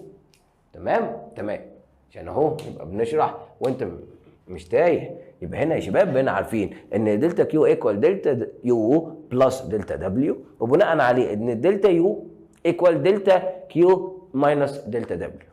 مستر تعالى بقى اشرح لي معلش. انت عرفتني الدلتا يو ده الانترنال انرجي. طب ايه بقى الدلتا كيو؟ الدلتا كيو دي يا شباب دي عباره عن الهيت، كميه الهيت، وممكن تكون حاجه من اتنين، اور يا اما بوزيتيف اور نيجاتيف. الدلتا كيو ممكن تكون بوزيتيف اور نيجاتيف. امتى تبقى بوزيتيف؟ احفظ معايا، لما يكون جين هيت. ما احنا اتفقنا قلنا الكيو دي عباره عن ايه؟ الهيت. امتى تكون بوزيتيف؟ لو جين هيت. امتى نيجاتيف؟ لوز هيت. طب يا مستر الدبليو قال لي ده الورك، الشغل. قال لي ده التاثير اللي بيحصل على الفوليوم، تاثير الحجم. فهو برضو بيكون حاجه من اتنين، يا اما بوزيتيف اور نيجاتيف. امتى يكون بوزيتيف؟ قال لي ورك دان باي سيستم. وامتى يكون نيجاتيف؟ لو الورك دان اون سيستم. والكلام ده انا كنت شرحه لك بالتفصيل. يعني ايه يا مستر باي سيستم؟ يعني بواسطه النظام، يعني النظام هو اللي بيأثر على الحجم، لكن هنا ورك دان اون سيستم يعني هو اللي بيأثر على السيستم. بمعنى يعني لو جيت قلت لك شبه كده ادي مثلا نعتبر ان ده كده مثلا حاجه شبه الحله وده الغطا بتاعها، وهنا كان في اي ما يكن بقى اي غاز او اي ليكويد. لو ابتدى الغاز ده يبتدي حجمه يزيد واثر على دي، فدي طلعت لفوق، يبقى ده اون سيستم ولا باي سيستم؟ ركز معايا اهو. يبقى ده كده ايه؟ باي سيستم. طب لو من فوق اثر على حجمه اون سيستم، يبقى ده الاختلاف. تاني يبقى ده لو حجمه زاد غير لو حجمه قل. تاني يبقى لو حجمه زاد يبقى ده مثلا بنقول باي سيستم بتبقى بوزيتيف. طب لو اون سيستم حجمه قل هتبقى بالنيجاتيف. تاني يبقى لو الحجم زاد اهو اون او قصدي باي سيستم، لو الحجم زاد هيبقى بوزيتيف، لو الحجم زاد هيبقى بوزيتيف باي سيستم زي ما رسمت لك كده الصوره اللي ورا. يبقى تاني اهو الغاز مستر ابتدى حجمه يزيد يبقى ده باي سيستم. طب لو ابتدى حجمه يقل يبقى اون سيستم. وباي سيستم تبقى بوزيتيف حجمه زاد، وتبقى بالنيجاتيف لو حجمه قل. وبكده يبقى احنا كده عرفنا القانون بتاعنا بتاع الثيرمال او الثيرمودايناميك. ولازم تبقى عارف بقى اليو تبقى عباره عن ايه؟ بتتغير يا مستر بحاجتين. لو الهيت اتغيرت ما هي اليو دي معتمد عليها ايه؟ الكيو والدبليو. قلنا الكيو اللي هي مين؟ الهيت، والدبليو اللي هو الورك. يبقى مصر اليو بتتغير لو الهيت اتنقلت منه او ليه بالبوزيتيف او بالنيجاتيف، او لو الورك كمان اتغير، يا اما باي سيستم او اون ذا سيستم. كلام هو مفهوم؟ تاني ما احنا قلنا اليو عباره عن الهيت والورك، يبقى الانترنال انرجي بتعتمد على ايه وتتغير بايه؟ بالاثنين دول، يا اما الهيت يا اما الورك. اهو لو الهيت اتنقلت from بالبوزيتيف اور to بالنيجاتيف فالدلتا يو هتتغير، او الورك دان باي ذا سيستم او اون ذا سيستم بالبوزيتيف او نيجاتيف برضو الدلتا يو هتتغير. يبقى احنا كده بقينا عارفين الفرق ما بين القانون، وبقينا فاهمين ان الدلتا يو ايكوال دلتا كيو ماينس دلتا دبليو. نيجي هنا بقى لحاجه مهمه جدا جدا جدا لازم يجي عليها سؤال في الامتحان. الفرق ما بين الادياباتيك بروسيس، الايزوثيرمال بروسيس، والايزوكاريك بروسيس. اول حاجه الادياباتيك. انا مستر ادياباتيك يعني معزول. يعني ايه معزول؟ قال لي يعني الهيت ما بتتغيرش. تاني اقول لك ادياباتيك يعني معزول، يعني الهيت ما بتتغيرش، تبقى دلتا كيو بزيرو. دلتا كيو بايه؟ بزيرو. في مشكله ده؟ يبقى احنا كده بقينا عارفين ان لما اقول لك ادياباتيك يبقى الدلتا كيو ايكوال زيرو. اول ما اقول لك ادياباتيك على طول تقول ايه؟ الكيو بزيرو. طب لما الكيو تبقى بزيرو يبقى الدلتا يو ايكوال نيجاتيف دلتا دبليو. خلاص، ما الكيو بزيرو مفيش كيو، ما احنا كنا قايلين ان القانون بتاعنا اليو ايكوال دلتا كيو ماينس دلتا دبليو. ما انا بقول لحضرتك الكيوب زيرو يعني دي مفيش، يبقى الدلتا يو ايكوال دلتا دبليو. خلاص، في مشكله ده؟ طب ايزوثيرمال؟ لا، الايزوثيرمال ده يا مستر يبقى اليو بزيرو. الايزوثيرمال تبقى اليو بزيرو. تاني ادياباتيك الكيوب زيرو، ادياباتيك الكيوب زيرو، ايزوثيرمال اليوب زيرو، الايزوثيرمال اليوب زيرو، الايزوثيرمال اليوب زيرو. يبقى هنا يا مستر الانترنال انرجي مش بتتغير، التمبريتشر ثابته ما بتتغيرش، يبقى هو حتى اماونت اوف جين سيستم بتتحول بعد كده يبقى ورك. تالت حاجه الايزوكاريك بروسيس، يعني الدلتا دبليو ايكوال زيرو، الدلتا دبليو هي اللي ايكوال زيرو، وبناء عليه لما اقول لحضرتك الايزوثيرمال انت قلت لي اليوب كام؟ بزيرو، يبقى القانون بتاعه الدلتا يو ايكوال دلتا كيو ماينس دلتا دبليو. طب يلا بينا، اليو بزيرو يعني ده مفيش، اودي ده بالنيجاتيف، يبقى اقول كده ان دلتا كيو ايكوال دلتا دبليو، والدلتا كيو ايكوال دلتا دبليو هي يا محمود ان دلتا دبليو ايكوال دلتا كيو عشان الشلل احنا في ثانويه عامه، يبقى الدلتا كيو ايكوال دلتا دبليو. طب نيجي بعد كده بقول لحضرتك الايزوكوريك الدلتا دبليو ايكوال زيرو، معناه ايه؟ يبقى انا هكتب القانون بتاعي اهو ان الدلتا يو ايكوال دلتا كيو ماينس دلتا دبليو، بس احنا اتفقنا قلنا الدلتا دبليو بزيرو يعني مفيش، يبقى خلاص ان الدلتا يو ايكوال دلتا كيو. حاجه صعبه؟ تاني يبقى يا مستر ادياباتيك يبقى على طول لما اقول لك ادياباتيك يبقى الكيوب زيرو، ايزوثيرمال اليوب زيرو. لما اقول لحضرتك ايزوكوريك هتقول لي على طول الورك هي اللي بزيرو. وده الفرق ما بين الثري بروسيس، اوعى تنساهم لان هم مهمين جدا جدا جدا، يجي عليهم مسائل واسئله. نيجي بعد كده الهيت كونتاكت، الهيت كونتنت اللي هو التركيب او الطاقه اللي متخزنه جوه الكومباوند. فدي كميه الايه؟ الكيميكال انرجي، الطاقه الكيميائيه اللي بتبقى ستور، دي اللي متخزنه في الوان مول. تاني يبقى ايه هي مصر الهيت كونتنت اللي احنا بنديها برمز الاتش اللي هنقول عليه بعد كده الانثالبي، هو يا مصر الاماونت اوف كيميكال انرجي. تاني يبقى الهيت كونتنت عباره عن ايه؟ اماونت اوف كيميكال انرجي، اماونت اوف كيميكال انرجي، كميه الكيميكال انرجي اللي ستورد اللي متخزنه في الوان مول. وهنعرف المول ده عباره عن ايه دلوقتي. في مشكله ده؟ طب يلا بينا. قال لي مستر الكيميكال انرجي دي متخزنه في 4 حاجات، يا اما تبقى ما بين الاتومز اهو، يعني هشرح لك دلوقتي اهو، اقول لك مثال بسيط. الووتر، انت عارف من زمان الووتر عباره عن ايه؟ واحده اكسجين ماسكه في هيدروجين ماسكه في هيدروجين. في مشكله ده؟ الهيدروجين دي ذات نفسها عباره عن الكي وفيها 1 بوند، صح؟ 1 الكترون اهو. قال لي مستر دي كده الانرجي اللي جوه الاتوم، يبقى دي كده انرجي جوه الاتوم اهي بتاعه الالكترون اللي موجوده في الايه؟ انرجي ليفل. تاني يبقى الالكترون ده عنده طاقه، دي طاقه جوه الاتوم. نبقى اول صوره او اول نوع من الكيميكال انرجي متخزن فين؟ جوه الاتوم. بعد كده قال لي متخزن في الموليكيولز. يعني ايه يا مستر؟ اهو يعني دي كده مثلا، دي كده بوند ما بين الهيدروجين والاكسجين، فدي كده ما بين الموليكيول. وكمان يا مستر الكيميكال بوند دي نوع بوند، دي ايه؟ سنجل كوفيلنت. هعرف كمان شويه ان في اتراكشن فورس ما بين الموليكيول، اصل الاكسجين ده بيبقى عامل بوند تانيه مع ووتر تانيه، فدي بيبقى اسمها هيدروجين بوند. يعني احنا لو بصينا كده هلاقي يا مستر ان الهيدروجين دي جواها كيميكال انرجي، ما بين الهيدروجين والاكسجين دي في كيميكال انرجي، ما بين الاكسجين او الموليكيول ده كله ما بين موليكيول تاني في برضه كيميكال انرجي. يبقى الكيميكال انرجي دي مثلا بتبقى موجوده يا اما في الاتوم او في الموليكيول او في الكيميكال بوند او الاتراكشن فورس بتوين موليكيولز. وده كده بقينا الاشكال اللي عرفناها بتاعت الكيميكال انرجي. قال لي بقى عندي حاجه مهمه جدا جدا جدا جدا، وركز وصحصح معايا عشان ده بقى بص، ده الوحش بتاع منهجنا الترم ده. اتفهم؟ ظبطت معاك كده اصعب حاجه في المنهج الترم ده، ما ظبطش يبقى ده اصعب حاجه واقعه منك، فعايزك تفهم معايا لان ده اساس كيمستري. ان عندي نوعين يا مستر من الرياكشنز، يا اما تفاعل رياكشن بنقول عليه اكزوثيرميك، ده اللي بنقول عليه تفاعل طارد للحراره، يعني بيطلع حراره، طارد للحراره عشان تبقى فاهم بس. والاندوثيرميك يعني ماس للحراره، يعني بياخد حراره. تاني يبقى احنا عندنا كام نوع؟ نوعين، اكزوثيرميك او اندوثيرميك. اكزوثيرميك اندوثيرميك، في مشكله ده؟ طيب مستر ده طارد للحراره يعني بيطلع حراره، صح؟ بيطلع حراره، بيطلع حراره. يعني ايه يا مستر؟ قال لي الرياكتنت بتبقى اعلى من البرودكت.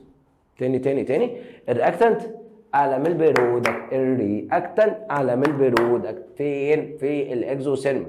تاني في الاكزوثيرميك الرياكتنت اعلى من البرودكت. تاني الاكزوثيرميك الرياكتنت المتفاعلات اللي قبل السهم الانرجي بتاعتها اعلى من البرودكت، فلاقي كده ان الدلتا اتش التغير في الانثالبي بيكون بالنيجاتيف. تاني الاكزوثيرميك الرياكتنت اعلى، الاكزوثيرميك الرياكتنت اعلى. طب والاندو؟ تبقى الرياكتنت اقل. ما احنا كده حافظينها كده وهقولها لك، بنقول كده اندو بوزيتيف برودكت، تاني اندو بوزيتيف برودكت.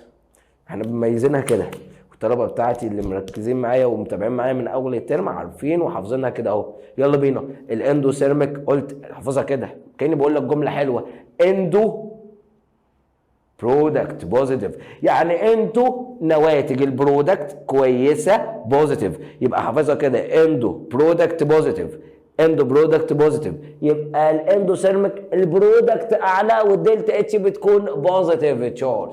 في مشكله ده؟ تاني اهو. يبقى يا مستر بقينا عارفين ادي الاندوثيرميك البرودكت اعلى وبيكون بوزيتيف تشارج. تاني يبقى احنا ثبتنا الجزء ده، بقينا عارفين يا شباب ان الاكزوثيرميك الرياكتنت اعلى، يبقى الاكزو نازل، الاكزو نازل تلاقي الجراف نازل، لكن الاندو تلاقي الجراف ماله طالع عشان البرودكت اعلى. في مشكله ده؟ اهو المنظر بتاعنا اهو نازل يا مستر، فلاقي ان الدلتا اتش بالايه؟ بالنيجاتيف، بس من اعلى الرياكتنت فين؟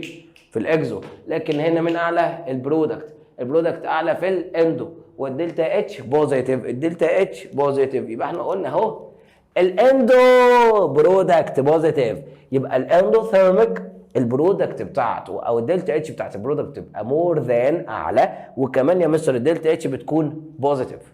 لو حفظت دي اعكس في الثانيه بقى خلاص. يبقى الاكزوثيرميك هيكون يا مستر الرياكتنت هي اللي اعلى، وكمان بيكون دلتا اتش نيجاتيف. والفرق في الجراف ان الاكزوثيرميك نازل، الاندوثيرميك طالع. نيجي بعد كده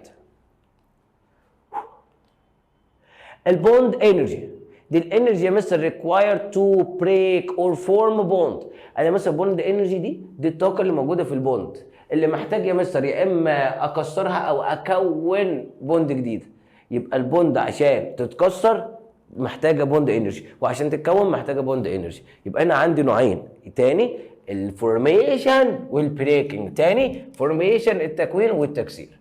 قال له مستر دلوقتي اهو لو جيت قلت لك ادي بوند، عشان اكسرها تاخد انرجي تتفكك. طب هنا اهي متكسره اكونها ببوند برضه. تاني يبقى البوند فورميشن دي الانرجي ريليز، البوند فورميشن الانرجي ريليز، لكن البوند بريكنج انرجي ابزوربد. تاني عشان اكون بطلع طاقه، وعشان اكسر ابزورب انرجي. في مشكله ده؟ طيب. وبما هنا يا شباب بقينا عارفين ان الدلتا اتش بنجيب بقى الانرجي بتاعت الابسوربت اللي امتصها عشان يكسر، بلس الانرجي ريليز، وتبقى بالنيجاتيف. عايز اقول لحضرتك على حاجه، عارف من التفاعل ده هنبقوا عارفين كده على طول. اول ما تلاقي الريليزد انرجي، الطاقه اللي طالعه اعلى، بص الطاقه الريليز اللي طالعه، يبقى هو بالعربي طالعه، يبقى هو طارد ولا مص؟ طارد، يعني اكزو. خلاص.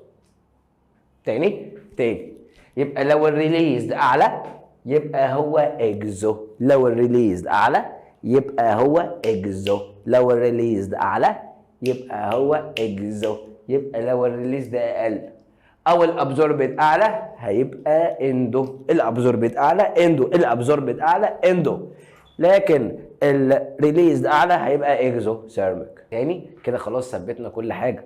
صدقني انت لو ركزت في اللي انا قلته ورحت مسجله كده ورايا يبقى انت لميت كل حاجه. طب تعالى لمهم لك، ولو سمحت ورقه كده حلوه ولم اللي انا هقوله لك ده. لو كتبته وذاكرته وحفظته يبقى انت كده مش هيحصل لك اي لخبطه تاني. ايه يا مستر؟ اولا تعالى نكتب كل حاجه اخدناها عن الاندوثيرميك وهنعكسها في الاكزوثيرميك. الاندوثيرميك يا مستر اولا هتقول كده اندو برودكت بوزيتيف. تاني اندو برودكت بوزيتيف، والابزوربد اعلى. تعالى كده اهو انا هكتبها لك يا عم عشان انا عارف ان انت كسول. يلا يا كسول، يلا يا كسول يا معفن.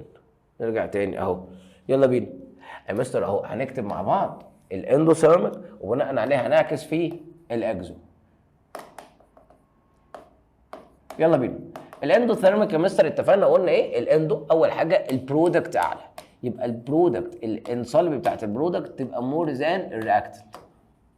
خد بالك ده معناه حاجتين، ان البرودكت اعلى او الرياكتنت اقل، الاثنين نفس المعنى. بقول كده ان البرودكت، هو انا اكتبها لك عشان انت تبقى مترجم ومفيش حاجه ناقصاك، يبقى مور ذان او الرياكتنت ليس ذان، كده الاثنين نفس المعنى، يبقى البرودكت اعلى. يبقى قلنا والدلتا اتش بتبقى ايكوال ايه؟ بوزيتيف. الدلتا اتش بتبقى بالايه؟ بالبوزيتيف. وهنا بنقول absorbed more than، يبقى الابزوربد تبقى اعلى. عارف لو جينا رسمناها يبقى هنا يا مستر بكتب كده الهيت بتبقى بقول كده قبل السهم، بتبقى فين؟ قبل السهم. تمام؟ تاني يبقى انا كده لميت الاندو. الاكزو هتبقى عكسها، يبقى الاكزو ثيرميك هتبقى عكسها يا مستر. يلا بينا اكتب ورايا ثيرميك. يلا بينا. اول حاجه هنقول كده ان هنا الرياكتنت اعلى هي اللي مور ذان البرودكت. وقلت لك من الكلام ده كده حاجه من اتنين، يا اما بقول كده ان الرياكتنت مور ذان، او هو ان البرودكت لسه ذان. انا بقولها لك كده بكل التفصيل. الدلتا اتش اوعى تنسى بتكون لما تكون ايكوال بتبقى نيجاتيف. بص لو سمحت، هنا لما يكون دلتا اتش بالايكوال وجنبها ايكوال هتبقى يا اما بوزيتيف يا اما نيجاتيف. طب لو الدلتا اتش مكتوبه في الايكويشن بنشوف قبل السهم ولا بعد السهم. فهنا قلنا ريليزد هي المور ذان، فبنلاقيها الحراره هنا بعد السهم. تاني لو سمحت افهم الفرق. لما اقول لحضرتك ادي ايكويشن مثلا وليكن حطيت اهو ان اي بلس سي ال طلعت لي 2 ان اي سي ال. لو جيت كتبت لك الرقم هنا اهو بره بلس اي رقم مثلا، ده الرقم طلع بره بعد السهم. طب لو كتبت لك الرقم هنا مع الرياكتنت يبقى ده هنا قبل السهم. لو لقيته قبل السهم تبقى ابزوربد هتبقى اندو، لو لقيته بعد السهم هتبقى ريليز يعني اكزو. في مشكله ده؟ غير بقى لو كتبت لك ان الدلتا اتش وايكوال، لو لقيت ايكوال في الموضوع يبقى هنا هتشوف هو بوزيتيف ولا نيجاتيف. تاني يبقى خد بالك اهو، لما تلاقي ايكوال بتشوف هو بوزيتيف ولا نيجاتيف، لكن لو لقيته في الايكويجن تشوفه قبل السهم ولا بعد السهم. تاني لو لقيت الايكوال هتشوف هو بوزيتيف اور نيجاتيف. طب لو ما لقيتش ايكوال هتشوفه هو قبل السهم ولا بعد السهم. كده يا شباب زي ما هتكون كتبت ورايا الفرق ما بين الاند والاكزو، يبقى انت كده هتبقى خلصت ليسون 2. هيبقى فاضل لك بس ان انت تحل على شويه بروبلمز كده او امثله على البوند انرجي. هبقى اسيب لك كده اللينك بتاع المسائل في الديسكريبشن عشان تخش تتفرج عليهم، مش مكمل كده ربع او تلت ساعه، وان شاء الله تبقى مقفل كل حاجه. هنيجي هنا لاخر ليسون في شابتر 1، ليسون 3. مستر الليسون ده سهل جدا ما فيهوش حاجه، بنبتدي نتكلم فيه عن شويه نيوتريانت عناصر، وبيحصل لها السايكل بتاعتها، الدوره بتاعت الاليمنت دي. فاول اليمنت معانا مهم جدا جدا جدا هو الكربون. خد بالك احنا في الليسون ده هناخد 3 اليمنت، 3 انواع من العناصر. مين هما؟ الكربون، النيتروجين، والفوسفورس. ما تاني؟ الكربون، نيتروجين، فوسفورس. فنيجي الاول واحد معانا هو الكربون. الكربون ده مستر فاندامنتال اليمنت، العنصر الاساسي في all organic compound، في كل المركبات العضويه. تاني اي اورجانيك كومباوند مهم فيه الكربون، واحنا المفروض بقينا عارفين الفرق ما بين الكربون او قصدي الاورجانيك والان اورجانيك. بص يا شباب، اي حاجه فيها كربون وهيدروجين بقول عليها اورجانيك ما عدا 3: الكربون دايوكسيد، الكربونات، البايكربونات. الثلاثه دول ان اورجانيك. تاني اي حاجه فيها كربون وهيدروجين تبقى اورجانيك ما عدا مين؟ الكربون دايوكسيد، كربونات، بايكربونات. فنيجي هنا بسرعه، قلنا يبقى هنا الكربون اساسي موجود في الاورجانيك كومباوند زي مين؟ البروتين، كربوهيدرات، فات اند نيوكليك اسيد. النيوكليك اسيد ده اللي هو اذا كان ار ان اي او دي ان اي. في مشكله ده؟ يبقى تاني الكربون موجود فين؟ قلنا ده عنصر مهم جدا لكل اورجانيك كومباوند زي بروتين، كربوهيدرات، فات، او بنقول عليها اللايبت، او النيوكليك اسيد اللي هو ار ان اي ودي ان اي. نيجي بعد كده نتكلم ان الكربون موجود فين يا مستر؟ اول حاجه الكربون موجود في الاتموسفير، في الجو، في صوره كربون دايوكسيد. يبقى اول حاجه يا مستر موجود الكربون في صوره كربون دايوكسيد في الووتر، قصدي في الاتموسفير، في الغلاف الجوي. موجود جوه الاجسام بتاعت التريستيريال اند مارين اورجانيزمز. يعني يا مستر موجود في الحيوانات البحريه والبريه. يبقى اي حيوان بري كلب، وبحري كلب البحر، خلاص اي مثال يعني بيبقى جواه كربون. يبقى احنا كده بقينا فاهمين ان الكربون يا مستر موجود في الاتموسفير، في الغلاف الجوي، في صوره كربون دايوكسيد، وفي اجسام التريستيريال والمارين اورجانيزمز، وكمان موجود في السيديمنتري روكس، في الصخور. عارف جوه صخرين، اول واحد الكالسيوم كربونات اللي هو اللايمستون، نيجي بعد كده للسويل، للتربه، وكمان الهيدروسفير. ايه ده موجود في الميه؟ طبعا. واخر حاجه موجود في الفوسيل فيول، كنا لسه واخدينها في ليسون 1 لو تفتكر معايا. فوسيل فيول شبه الكول، الفحم فيها كربون، وكمان البتروليوم فيها هيدروكربون، واخر حاجه معانا كانت الناتشورال جاز. يبقى دي كده يا مستر الاماكن اللي فيها كربون. نيجي بعد كده الكربون سايكل، وهو اوعى تنساها عباره عن بايو وجيو كيميكال بروسيس، اما عمليه حيويه ويعتبر برضو فيها جيولوجيا وكيمياء مع بعض. قال لي اول حاجه بص، بدايه اي سايكل معايا لازم تبقى من البلانت. تاني بدايه اي سايكل لاي عنصر اساسها البلانت. النبات يا مستر بياخد الكربون في صوره كربون دايوكسيد من الجو، ويفضل جواه في صوره ايه؟ جلوكوز. يبقى كده الكربون بقى موجود او جه للنبات في صوره حاجتين. اول حاجه هو بياخده في صوره ايه؟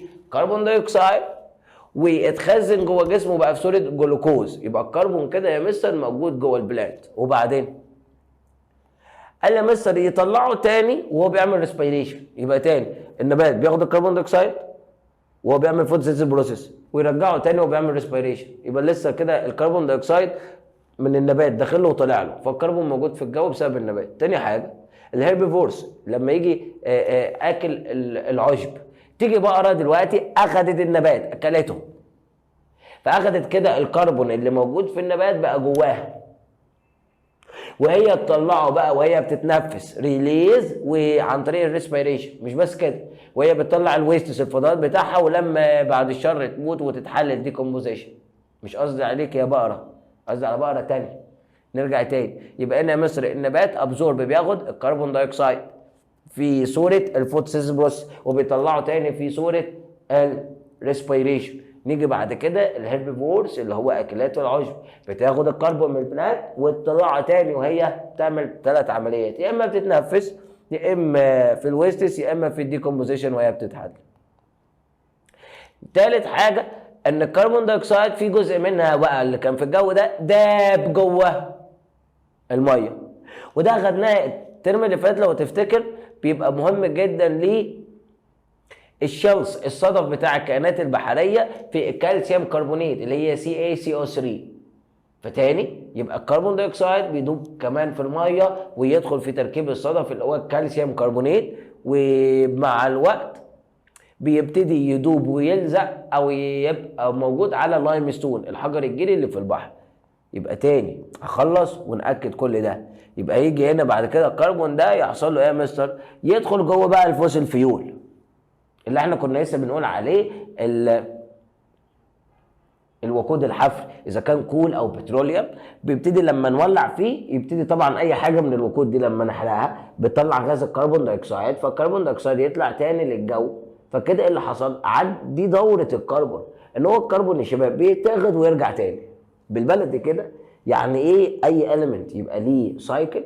يعني الدوره بتاعته بدايته بتبقى فين ونهايته فين ويفضل يلف حوالين نفسه. بالبلدي كده يعني دايره مقفوله، بدايته فين ويرجع تاني ازاي وهكذا.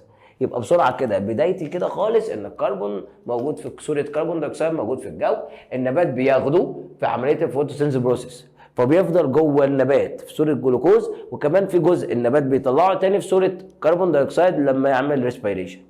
يجي حيوان دلوقتي ياكل النبات اللي جواه كربون، فدلوقتي الكربون بقى جوه النبات، وبعدين يفضل جوه النبات ويبتدي بقى يطلع من الكائن ده، قصدي من الكائن اللي هو اكل العشب، عن طريق يا اما التنفس يا اما في الويستس او الديكومبوزيشن لما يموت ويتحلل. يجي شويه من الكربون دايوكسيد دول يدوبوا في الاوشنز في البحر او في المحيط، وجزء منها يروح للشيلز الصدف بتاع الحيوانات الرخويه ويبقى في صوره كالسيوم كربونات CaCO3. ومع الوقت الطويل بقى يبتدي يلزق ويتكون في اللايم ستون الحجر الجيري. قال لي يا مستر اوعى تنسى قلنا الكربون برضو موجود في اي فوسيل فيول، لما نحرقها يرجع تاني الكربون دايوكسيد ده للجو. في مشكله ده؟ ودي كده يا شباب الكربون سايكل، وهو يفضل كلها عماله ترجع تاني. الكربون سايكل بقى او الكربون دايوكسيد اللي طلع في الجو بقى يرجع تاني للنبات وهكذا، يفضل الكربون موجود وعمال يلف. وده المنظر بتاعها اهو. يبقى اهو في البدايه خالص في الجو النبات اخده وعمل عمليه الفوتو سينثيسيس بروسيس، فبقى في جزء منه وفي جزء تاني هو النبات بيطلعه. قال لي اهو لما ده ياكلوا الانيمال بقى جوه جزء من الانيمال وبيطلع تاني برضه من الانيمال. يبقى اهو النبات اخد شويه وطلع شويه في الريسبيريشن، الحيوان اخده برضه وطلعه تاني في الريسبيريشن. الجنات دي كلها لما تموت تبتدي تبقى موجوده جوه الارض وتبتدي تتحول تبقى فوسيل فيول لما تتحلل، او يعني في جزء منها يتحلل.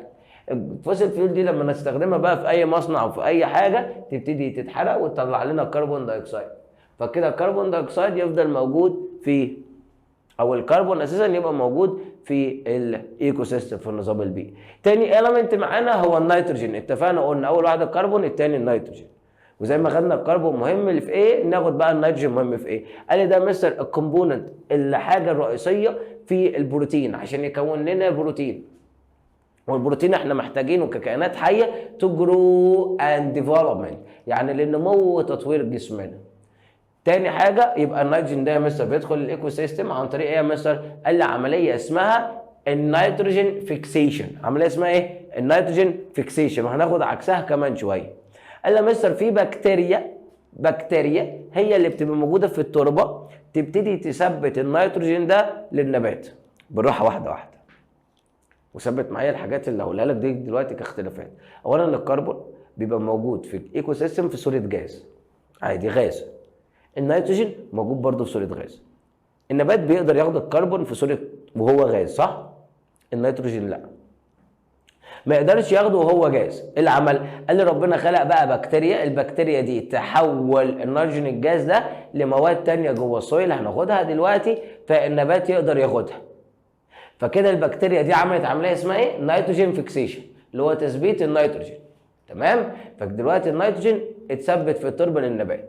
اهو يبتدي واحده واحده يتاخد وهو جاز، يتحول يبقى ايه يا شباب؟ او يبقى حاجه اسمها الامونيا اللي هي NH3. يبقى تاني يا مستر، يبقى البكتيريا دي اهو اخذت الاورجانيك دي وبقت لنا ال NH3 دي، النبات يقدر ياخدها. النبات ياخد الامونيا دي بقى ويكون لنفسه بروتين. في مشكله ده؟ تاني يبقى يا مستر في الاول قلنا البكتيريا عملت النيتروجين فيكسيشن، خدت النيتروجين وثبته في صوره ايه؟ امونيا. النبات بقى اخذ الامونيا فقدر يكون بروتين، وبعدين قال الامونيا دي تتحول لحاجه من اتنين، يا اما نيتريت يا اما نيترايت. وانت عارف الفرق ما بينهم، النيتريت ده NO3، النيترايت NO2. فيحصل هنا بقى عمليه عكسها عن طريق حاجه اسمها النيتريفاينج بكتيريا. دي يا مستر اهي بتاخد تحول النيتريت، بتعمل اهو بلانت يوتيلايز ذيس نيتريت، يبقى بيستخدم النيتريت دي. والانيمال اوبتين نيتروجين ثرو ديت لما يموت. في مشكله ده؟ نيجي بعد كده. قال لي مثلا النيتروجين اللي اتثبت من البكتيريا يرجع تاني للجو. بص بقى العمليه اللي عكس الاولى. احنا هنا قلنا النيتروجين قصدي هو جاز، البكتيريا تحوله من جاز يبقى امونيا. الامونيا النبات ياخدها ويكون لنفسه البروتين، والامونيا دي بتتحول لحاجه من اتنين، يا اما نيتريت يا نيترايت. قال لي في نوع تاني من البكتيريا ده يا مستر بيعمل عمليه عكس الفيكسيشن. ايه هي؟ ان يا مستر بيبتدي يرجع تاني في صوره نيتروجين جاز تاني، فبتحول اهو النيتروجين ده يرجع تاني في صوره جاز اهي، يبقى تاني اهو العمليه اللي عكسها اهو، تاني بالراحه من غير اي لخبطه. يبقى النيتروجين يا مستر كان جاز خالص اهو. ركز بقى معايا، احنا نحب نكتب، احنا لما بنكتب كده على السبوره بنصحى ونفوق. يلا بينا. مستر الاول خالص كان النيتروجين عباره عن جاز، صح؟ الجاز ده مين اخده؟ البكتيريا حولته لامونيا. الامونيا دي مين اخدها؟ البلاد، فكون ايه؟ البروتين. وبعدين جه بقى اي ما يكون جزء من الامونيا ده بيتحول لنيتريت ونيترايت عن طريق البكتيريا. في مشكله ده؟ اسمها ايه؟ نيتريفاينج بكتيريا. تاني يبقى البكتيريا العاديه دي اللي بتحول نيتروجين لامونيا. طب يا مستر الامونيا لما يتحول لنيتريت ونيتريت عن طريق النيتريفاينج بكتيريا. تاني دلوقتي عشان اخدنا كذا نوع بكتيريا، يبقى البكتيريا العاديه بنقول عليها سيرتين بكتيريا، دي بتحول النيتروجين جاز لامونيا. لكن النيتريفاينج بكتيريا بتحول الامونيا لنيتريت او نيترايت. نيجي بعد كده النيتروجين فيكسنج بيتثبت. البكتيريا دي بقى بتحول بقى اهو الاتموسفير النيتروجين، الجاز بتاعنا النيتروجين وهو جاز بيبتدي قلنا يتحول لامونيا ياخده النبات. مستر بعد كده دلوقتي الامونيا اللي جوه النبات، قال لي بعد كده يجي حاجه بكتيريا اسمها ايه؟ الدنتروفاي بكتيريا تحول النيتريت لنيتروجين جاز في صوره نيتروجين اوكسيد، فيرجع تاني النيتروجين جاز او نيتروجين اوكسيد تاني. يبقى خد بالك اهو، يرجع تاني النيتروجين لما كان في التربه يرجع تاني جاز. بالراحه، النيتروجين كان في الهواء، البكتيريا حولته الامونيا، اخدوا النبات عمل بيه كل اللي هو عايزه وحوله النيتريت والنيترايت. دلوقتي يا مستر النيتروجين يرجع تاني يبقى جاز ازاي؟ قال لي روح جاي دلوقتي في حاجه اسمها نيتريفاينج بكتيريا ترجعه في صوره نيتروجين جاز او نيترس اوكسيد، يرجع تاني للجو ويرجع تاني البكتيريا تحوله لامونيا، النبات ياخده يكون بروتين وهكذا. فدي كده النيتروجين سايكل. وبكده يبقى احنا عرفنا تاني سايكل معانا اللي هي بتاعه النيتروجين. في اي مشكله كده؟ اللي بعده. ادي المنظر بتاعها اهو، اوعى تنسى. يبقى هو في الاول هو اتموسفير ما بيدخلش للنبات على طول، يتحول يبقى جوه اهو لايه؟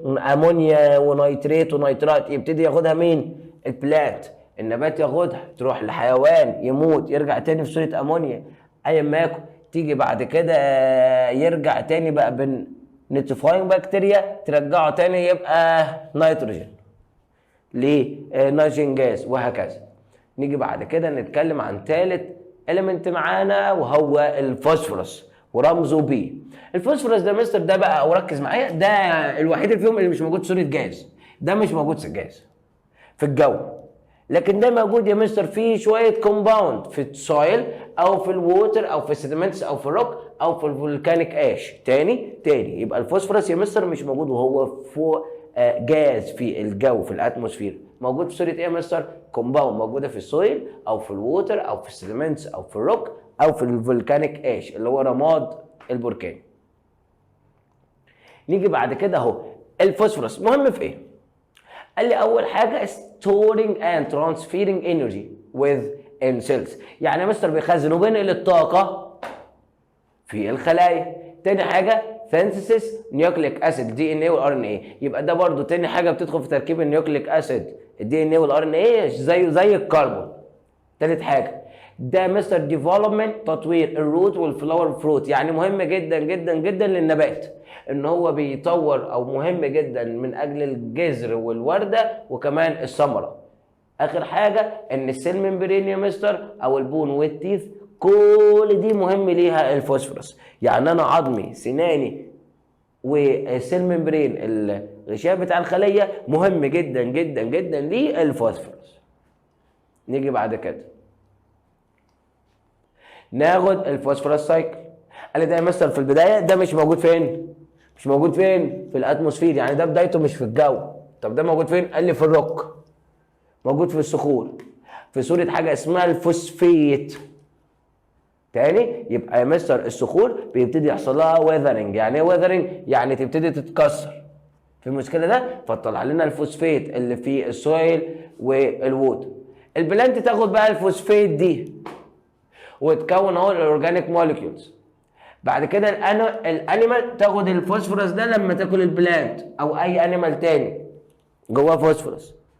فبعد كده الاورجانيك بقى فوسفورس دي ترجع تاني للتربه لما يموت ويتحلل تاني. يبقى اصلا يا مستر الفوسفورس موجود فين؟ في التربه في الصخور، تبتدي تتكسر فالفوسفورس ده يروح لمين؟ في صوره فوسفات للبلانت، النبات ياخده فيكون اورجانيك ماتر. فجوه دلوقتي الفوسفورس جوه البلانت يفضل جوه البلانت يروح لحيوان او اي ما يكن، فيجي دلوقتي حيوان شبه البقره كلت نبات اخذت منه الفوسفورس. جه اسد كل البقره، ما الفوسفورس كان في النبات دخل البقره فيتنقل للاسد وهكذا. الحيوانات دي كلها والنبات لما يموتوا الفوسفورس يرجع تاني للسويل. فدي كده الفوسفورس سايكل. تمام؟ يبقى هو بالراحه بدايته في التربه في صوره فوسفيت، بعد كده يا شباب ياخدوا البلانت يكون الاورجانيك، بعد كده الانيمال ياخد البلانت ياكله او ياكل حيوان تاني المهم فيه فوسفورس. الفوسفورس يرجع تاني فين يا مستر؟ افتر ديث، بعد ما تموت يرجع تاني يا مستر ويستخدموا البلانت تاني وهكذا. بس تاخد بالك كده الاختلاف ما بينهم ان ده الوحيد اللي مش موجود في صورة جاز اهو. فيا مستر اهو اول ما تنزل الويند او اي حاجه غير الويند اللي هي الجيوغرافيك عموما او الجيولوجي كلها البروسيس عمليات الجيولوجيه، اذا كان امطار رياح درجه حراره اي ما يكن تكسر الصخور اللي جواها الفوسفورس، يبتدي يتنقل للووتر، يبتدي يتنقل للبلانت، يتنقل للحيوان وهكذا، يفضل في جسمهم ولما يموتوا يرجع تاني وهكذا، تفضل السايكل شغال. فهنا مستر النيوتريانت افيلابيلتي الوفره بتاعتها. انا مثلا الكربون والنيتروجين والفوسفورس مهمين جدا جدا جدا في الفود تشين. النبات يا مستر محتاجهم عشان يكون الغذاء بتاعه من التربه، وكمان الهيربيفورس بتاخدهم منين؟ من النبات ده او من الحيوانات اللي اكلته. تاني اهو عشان ما تلخبطش بسرعه. يبقى مستر الثلاثه دول مهمين جدا جدا جدا للفود تشين اللي احنا كنا واخدينها في ليسون 1. يعني الفود تشين دي يا مستر مش هتبقى كويسه وقويه من غير الاليمنت دي اللي هم مين؟ الكربون، النيتروجين، الفوسفورس. فهو يا مستر النبات بياخد النيوتريانت من التربه، والهيربيفورس اللي هي الحيوانات اكلات العشب بتاخد بقى النبات ده او وتبتدي تتنقل للحيوان اللي بعده وهكذا. فالثري اليمنت دول مهمين جدا جدا جدا في الفود تشين. قال لي مستر طب دلوقتي لو حصل ايه؟ لو قال له لو مش موجودين يبقى طبيعي كده البلانت هيكون ايه؟ ويك، يبقى النبات هيكون ضعيف وهتقل البرودكتيفيتي كفاءة الانتاج، وطبيعي هيأثر على الانيمال. ما هو النبات يا مستر بياخد النبات ده، لما النبات يكون تعبان هيزيل يبقى كمان الحيوان هيبقى ضعيف. يبقى يا مستر لو العناصر دي قلت هتأثر على النبات وبالتالي هتأثر على الهيومن والانيمال، فيحصل increase disease، الامراض هتزيد، او reducing population، هيقل التوزيع ويحصل اهو. يبقى يا مستر ايه اللي هيحصل؟ disrupts enter ecosystem، يبقى يا مستر الامراض والاوبئه هتدخل النظام البيئي. وبصراحه اهو في بقى العمليات الفيزيكال مهمه جدا جدا جدا جدا في النيوتريانت سايكل. يعني ايه يا مستر؟ قال لي العوامل الفيزيائيه بتاثر على انتقال ووفره الاليمنت. زي ايه؟ اول حاجه الرين فول، سقوط الامطار. ايه ده يا مستر هو المطر مهم للسايكل دي كلها؟ قال لي طبعا. ما المطره دي يا مستر لما تنزل تبتدي تعمل ايه في الاليمنت دي؟ تدوبها ديزولفد وتخليها تبقى منتشره في السويل، ومش بس كده دي تسهل انتقالها في المنطقه كلها. تاني حاجه الايفابوريشن، التبخر. ايه ده التبخر مهم؟ طبعا.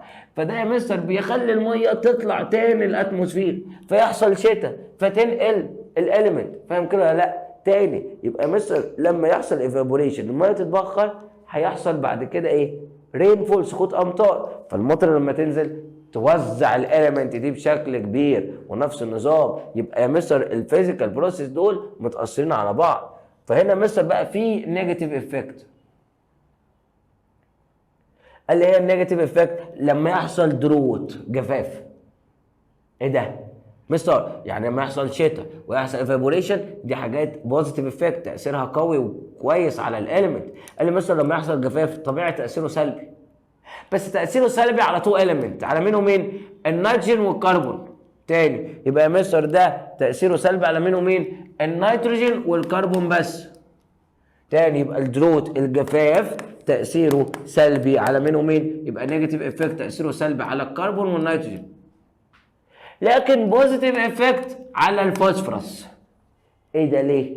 بص لما يبقى فيه جفاف يبقى كده هيبقى فيه صخور، طول ما فيه صخور هيحصل فيه كده تعريه جامده، يعني الصخور هتبتدي تتكسر، فالصخور كده العنصر بتاعنا الفوسفورس هيبقى موجود بشكل كبير لما يبقى فيه جفاف، يبقى هيزيد الفوسفورس بس مين هيقل؟ النيتروجين والكربون. يبقى الجفاف زي ما هو بوزيتيف افكت تاثيره كويس على الفوسفورس، لكن تاثيره سلبي على النيتروجين والكربون. واهو بيقلص اهو الفيجيتيشن كفر، وهيحصل العمليات دي كده هتزود الروك ايروجن. فاحنا كده بقينا عارفين ان ليها تاثير سلبي على النيتروجين والكربون، لكن تاثير ايجابي على الفوسفورس. وبكده يبقى احنا خلصنا شابتر 1 وهندخل على شابتر 2 داخل معانا في امتحان الشهر باذن ربنا، ليسون 1 وليسون 2 في من شابتر 2. عايزك كده تاخد بريك تشم نفسك. احنا كده خلصنا الشابتر الاولاني. الفيديو ده هيبقى مهم جدا جدا جدا جدا جدا ليك لاكتر من حاجه. اولا الامتحان الشهر شهر اللي هتمتحنه في شهر مارس باذن ربنا، وكمان هيبقى مهم ليك ان انت ترجع له في اي وقت لما تكون عايز تراجع كده ليسون 1 وعايز تقفله ان شاء الله قبل ليله امتحان اخر السنه، او في اي وقت انت حبيت تبتدي تراجع مع نفسك كده الليسون الاولاني. فعايزك كده تبقى شايفه كويس ومركز وكاتب ورايا كده كل حاجه، واي تفصيل لا انت محتاجها هتبعتها لي. ومش بس كده، عايزك كده تكتب لي في الكومنت تقول لي كده حضرتك انت مستفيد بالفيديوز دي ولا لا؟ انت الشرح واصل لك وانت قادر تفهم ولا لا؟ عرفني كده، عايز اعرف صحابي عددهم كام؟ اي حد بيتفرج عليا يا ريت تكتب لي كومنت، عايز اعرف كده. قول لي اسمك ايه ومحافظه ايه كمان، يا ريت قول لي انت محافظه ايه، احب كده اعرف صحابي. وتقول خد بالكم معتبركم صحاب واخوات، فعايز اعرف صحابي واخواتي واصلين لغايه فين، في محافظه ايه، اساميهم ايه، اتعرف عليهم وكمان لو طلبوا مني اي حاجه ابعت لي كده في الرسائل بتاعت البيج اللي برضو ان انا سايب لك اللينك بتاعها في الديسكريبشن، وعوزتوا اي حاجه ابعتوا لي دايما.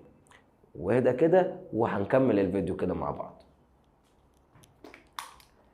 نيجي بعد كده في شابتر 2 ليسون 1 بيتكلم عن ايه يا مستر؟ بيتكلم هنا على الفوسيل انرجي، قصدي الفوسيل فيول. فمن الاول كده بنتكلم على الانرجي. ايه هي الانرجي؟ قال لي يعني طاقه. ايه هي برضو الطاقه؟ ability to do work or make a change. تاني يبقى هي الطاقه المقدره ان انا اعمل شغل. طول ما انا مصر عندي طاقه قادر اعمل شغل، انا ممكن اشيل دلوقتي الحيطه دي واكسرها عشان عندي انرجي، او اعمل تشينج. يعني ايه تشينج؟ اعمل اي تغيير، احرك كرسي من مكانه، ازق عربيه كده، انا عملت ايه؟ تشينج، تغيير. يبقى انا يا مستر الانرجي قلنا ability to do work or to make a change. طب ايه يا مستر الفورمز؟ ايه هي بقى صور الطاقه؟ كتيره. في لايت انرجي، كيميكال انرجي، ثيرمال انرجي، نيوكلير انرجي، ميكانيكال انرجي، الكتريكال انرجي، في انرجي كتير خالص. يبقى تاني ايه هي الانرجي؟ ability to do work or make a change. طب ايه هي الفورمز؟ كتير زي اللايت، كيميكال، ثيرمال، نيوكلير، ميكانيكال، الكتريكال. فاوعى تنسى برضه الفارس لو مكمل معانا ان الانرجي مالها not created or destroyed، ولا تستحدث ولا تفنى، ما بتخلصش، لكن اللي بيحصل transformed from one form to another، بتتحول من صوره لصوره.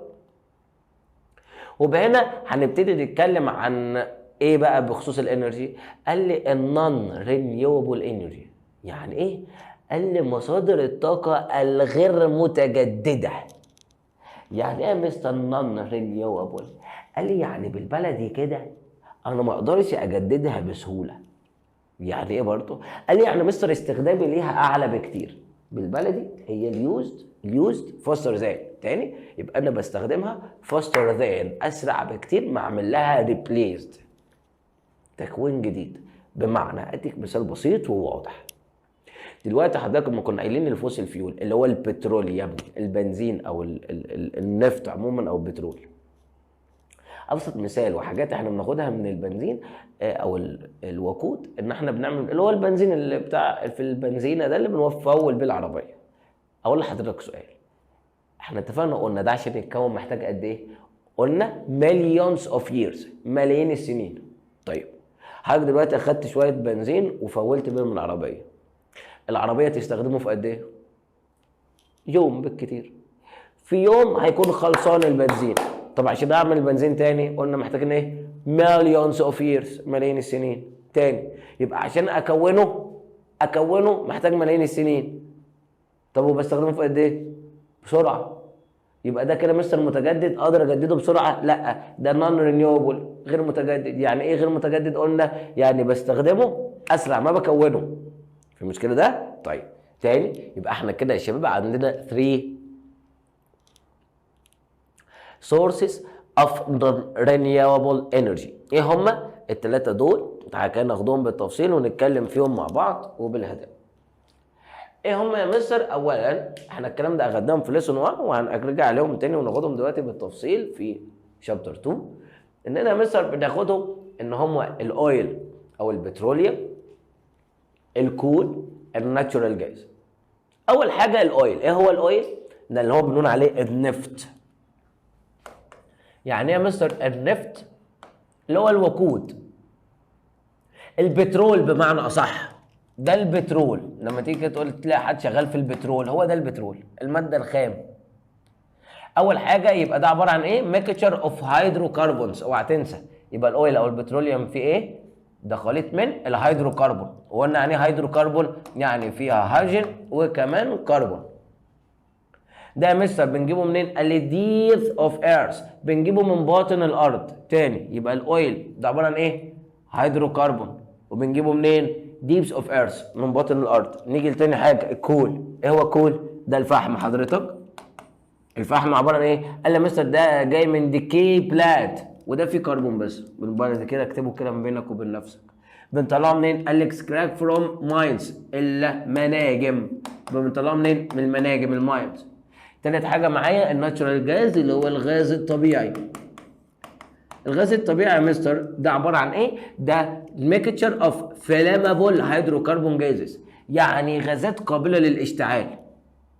تاني يبقى الاويل والناتشرال جاز شبه بعض، هيدروكربون. الفرق ده ليكويد ده سويل، ده جاز قصدي، وده بتكون فلامابل قابله للاشتعال. بنجيبها منين؟ برضو ديبس اوف ايرث، بنجيبه من باطن الارض.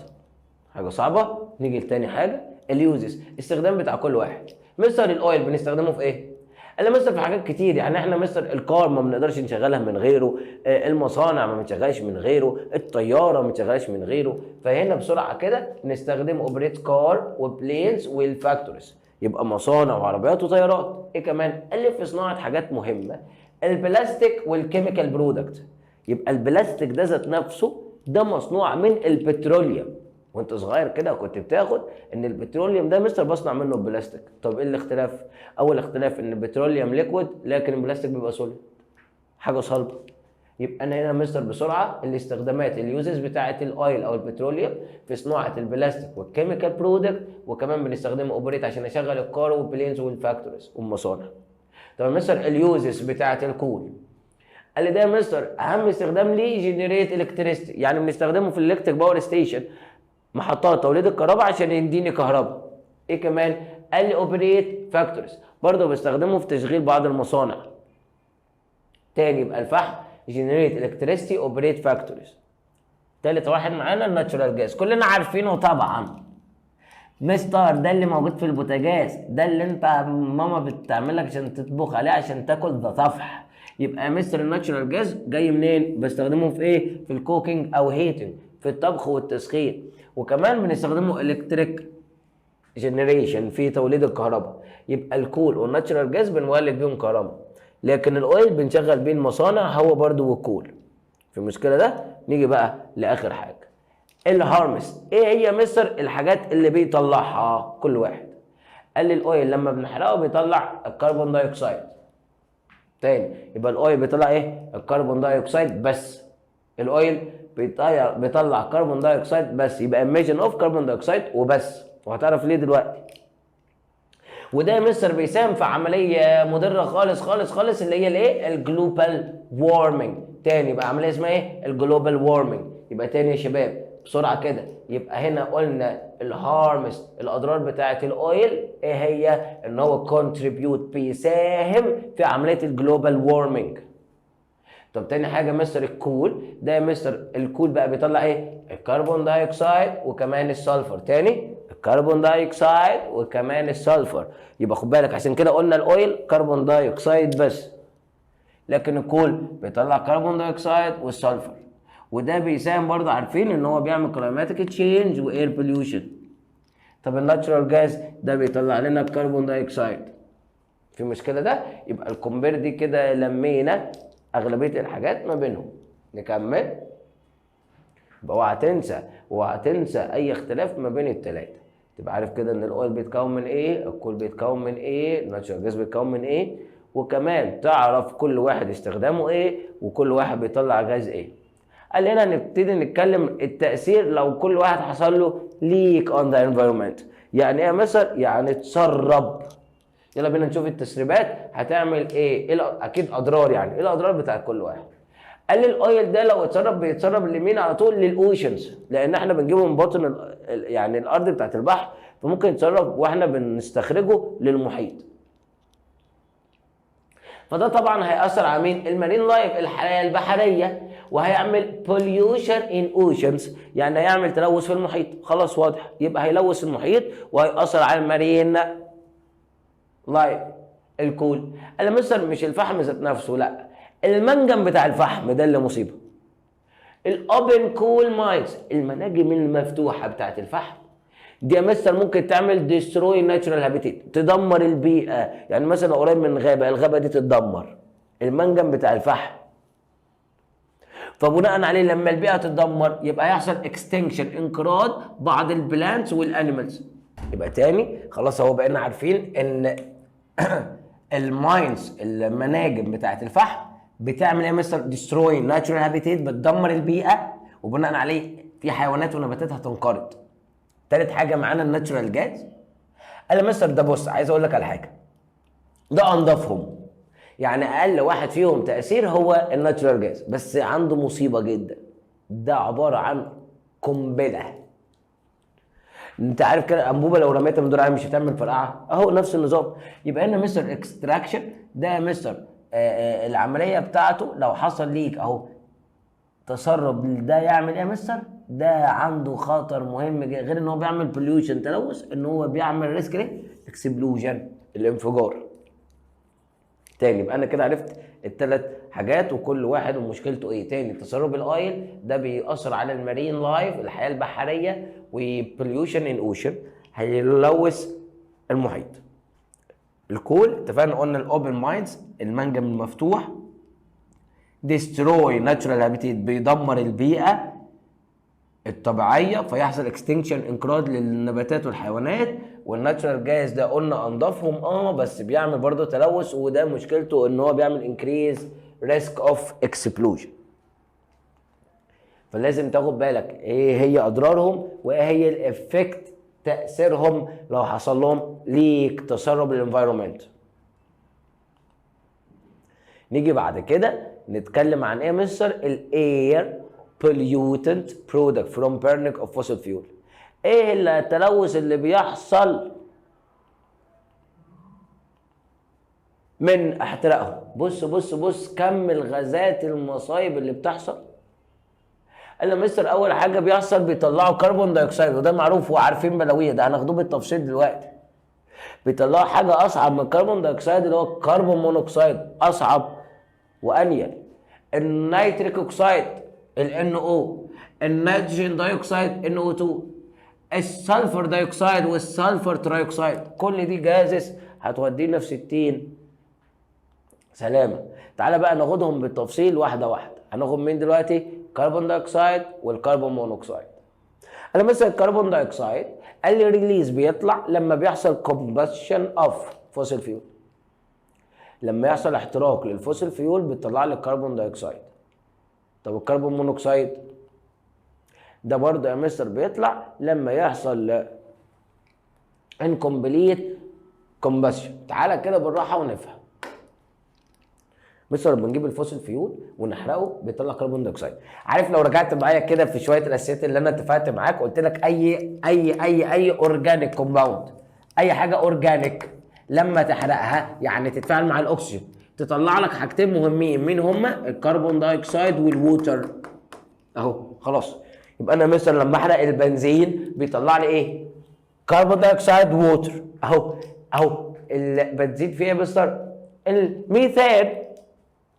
الميثان هو لما يتحرق في وجود الاكسجين يطلع لي ايه؟ كربون دايوكسيد ووتر. اهو ثبت معايا اهي، ادي الايكويشن. تعال نكتبها بالتفصيل كده بالراحه وافكرك ازاي عملنا بالانس. اهو ادي الايكويشن بالراحه كانت عباره عن فين؟ يلا بينا نجيب السبوره بتاعتنا، نشيل ده ونيجي للسبوره بتاعتنا. اهو لو مسحنا ده كله يلا اهو.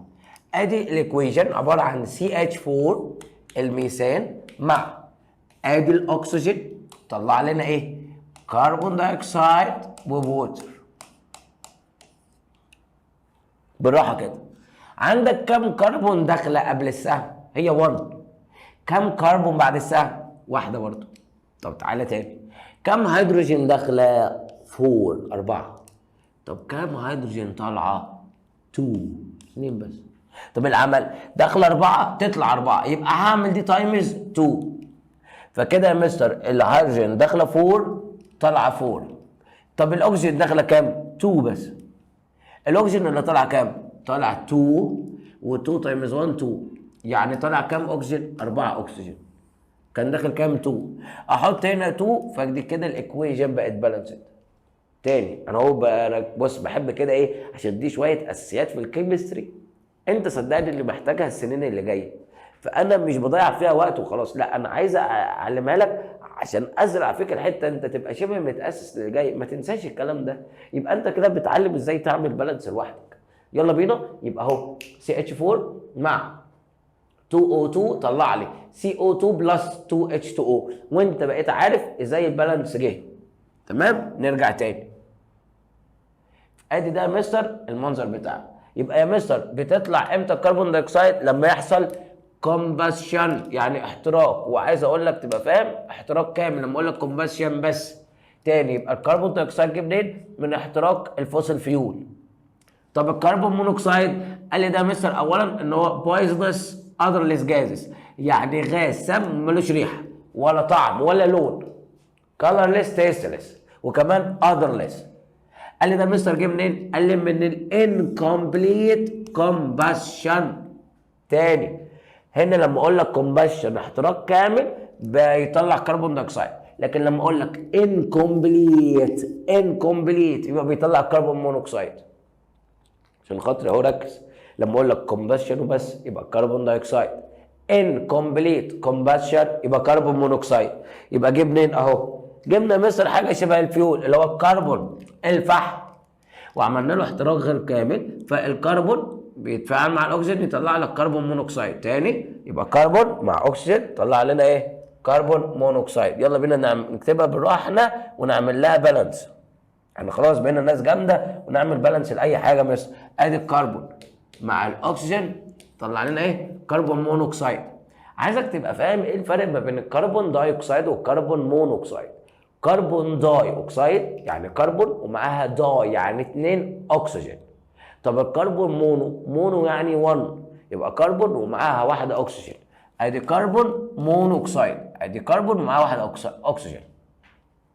مستر الكربون دخل كام؟ 1 طلعت 1. الاكسجين دخل كام؟ 2 طلعوا كام؟ 1. طب ايه العمل؟ تحط 2 هنا عشان تظبط الاكسجين، بس ايه اللي حصل للكربون؟ زاد معايا فتروح جاي مظبطه هو كمان. يبقى دخلوا 2 كربون مع 2 اكسجين طلعوا لك اهو 2 موليكيول اوف كربون مونوكسيد. واتفقنا قلنا الكربون مونوكسيد ده اشرس واصعب من الكربون دايوكسيد. وبقينا كده عارفين الفرق، ان هنا ده يا مستر حصل هنا كومباشن اللي يطلع كربون دايوكسيد، لكن الكربون مونوكسيد حصل انكمبليت كومباشن يعني انكمبليت بيرنينج يعني احتراق جزئي. نيجي بقى للنيتريك اوكسيد والنيتروجين دايوكسيد.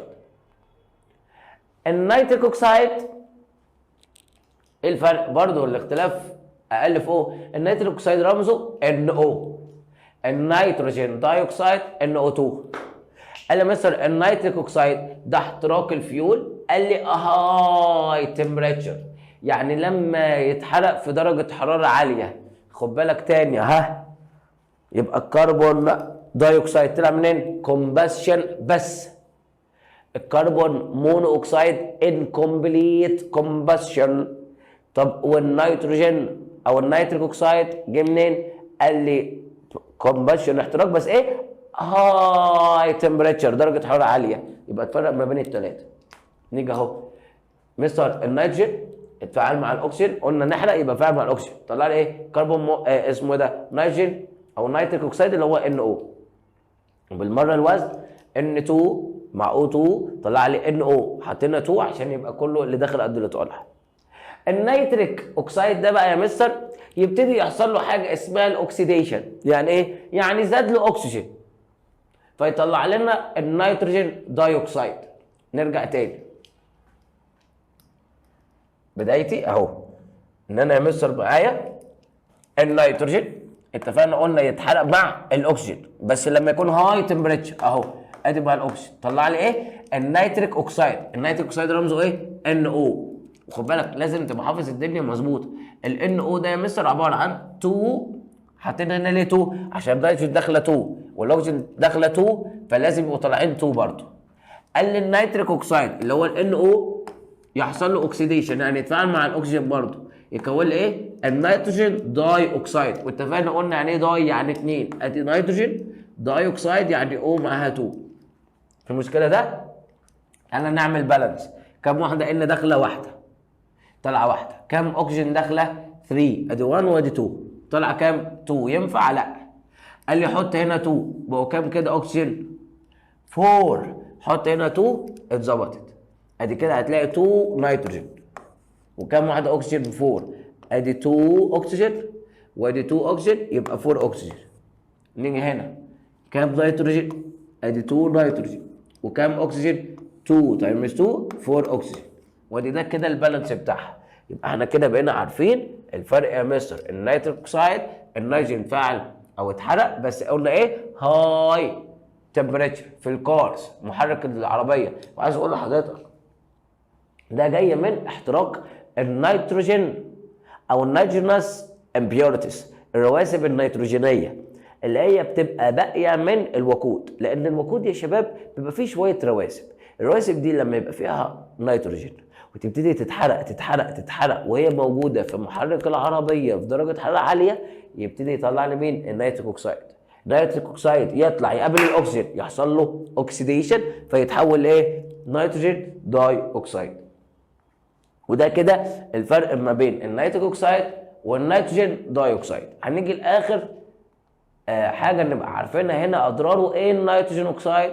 قال لي مستر بيعمل irritate eye and respiratory system، يعني بيحصل تهيج للعين والجهاز التنفسي. يعني انا مثلا لما اتنفس نيتروجين اوكسيد عموما كتير، اذا كان نيتريك اوكسيد او نيتروس او نيتروجين داي اوكسيد، يحصل ايه؟ توهج او قصدي تهيج لعين حضرتك والجهاز التنفسي، تفضل تكحكح مش عارف تاخد نفسك. قال لي مستر لو فضيت بقى تتعرض لهم فور لونج تايم لوقت طويل، يبتدي يحصل بقى امراض اصعب. ايه هي؟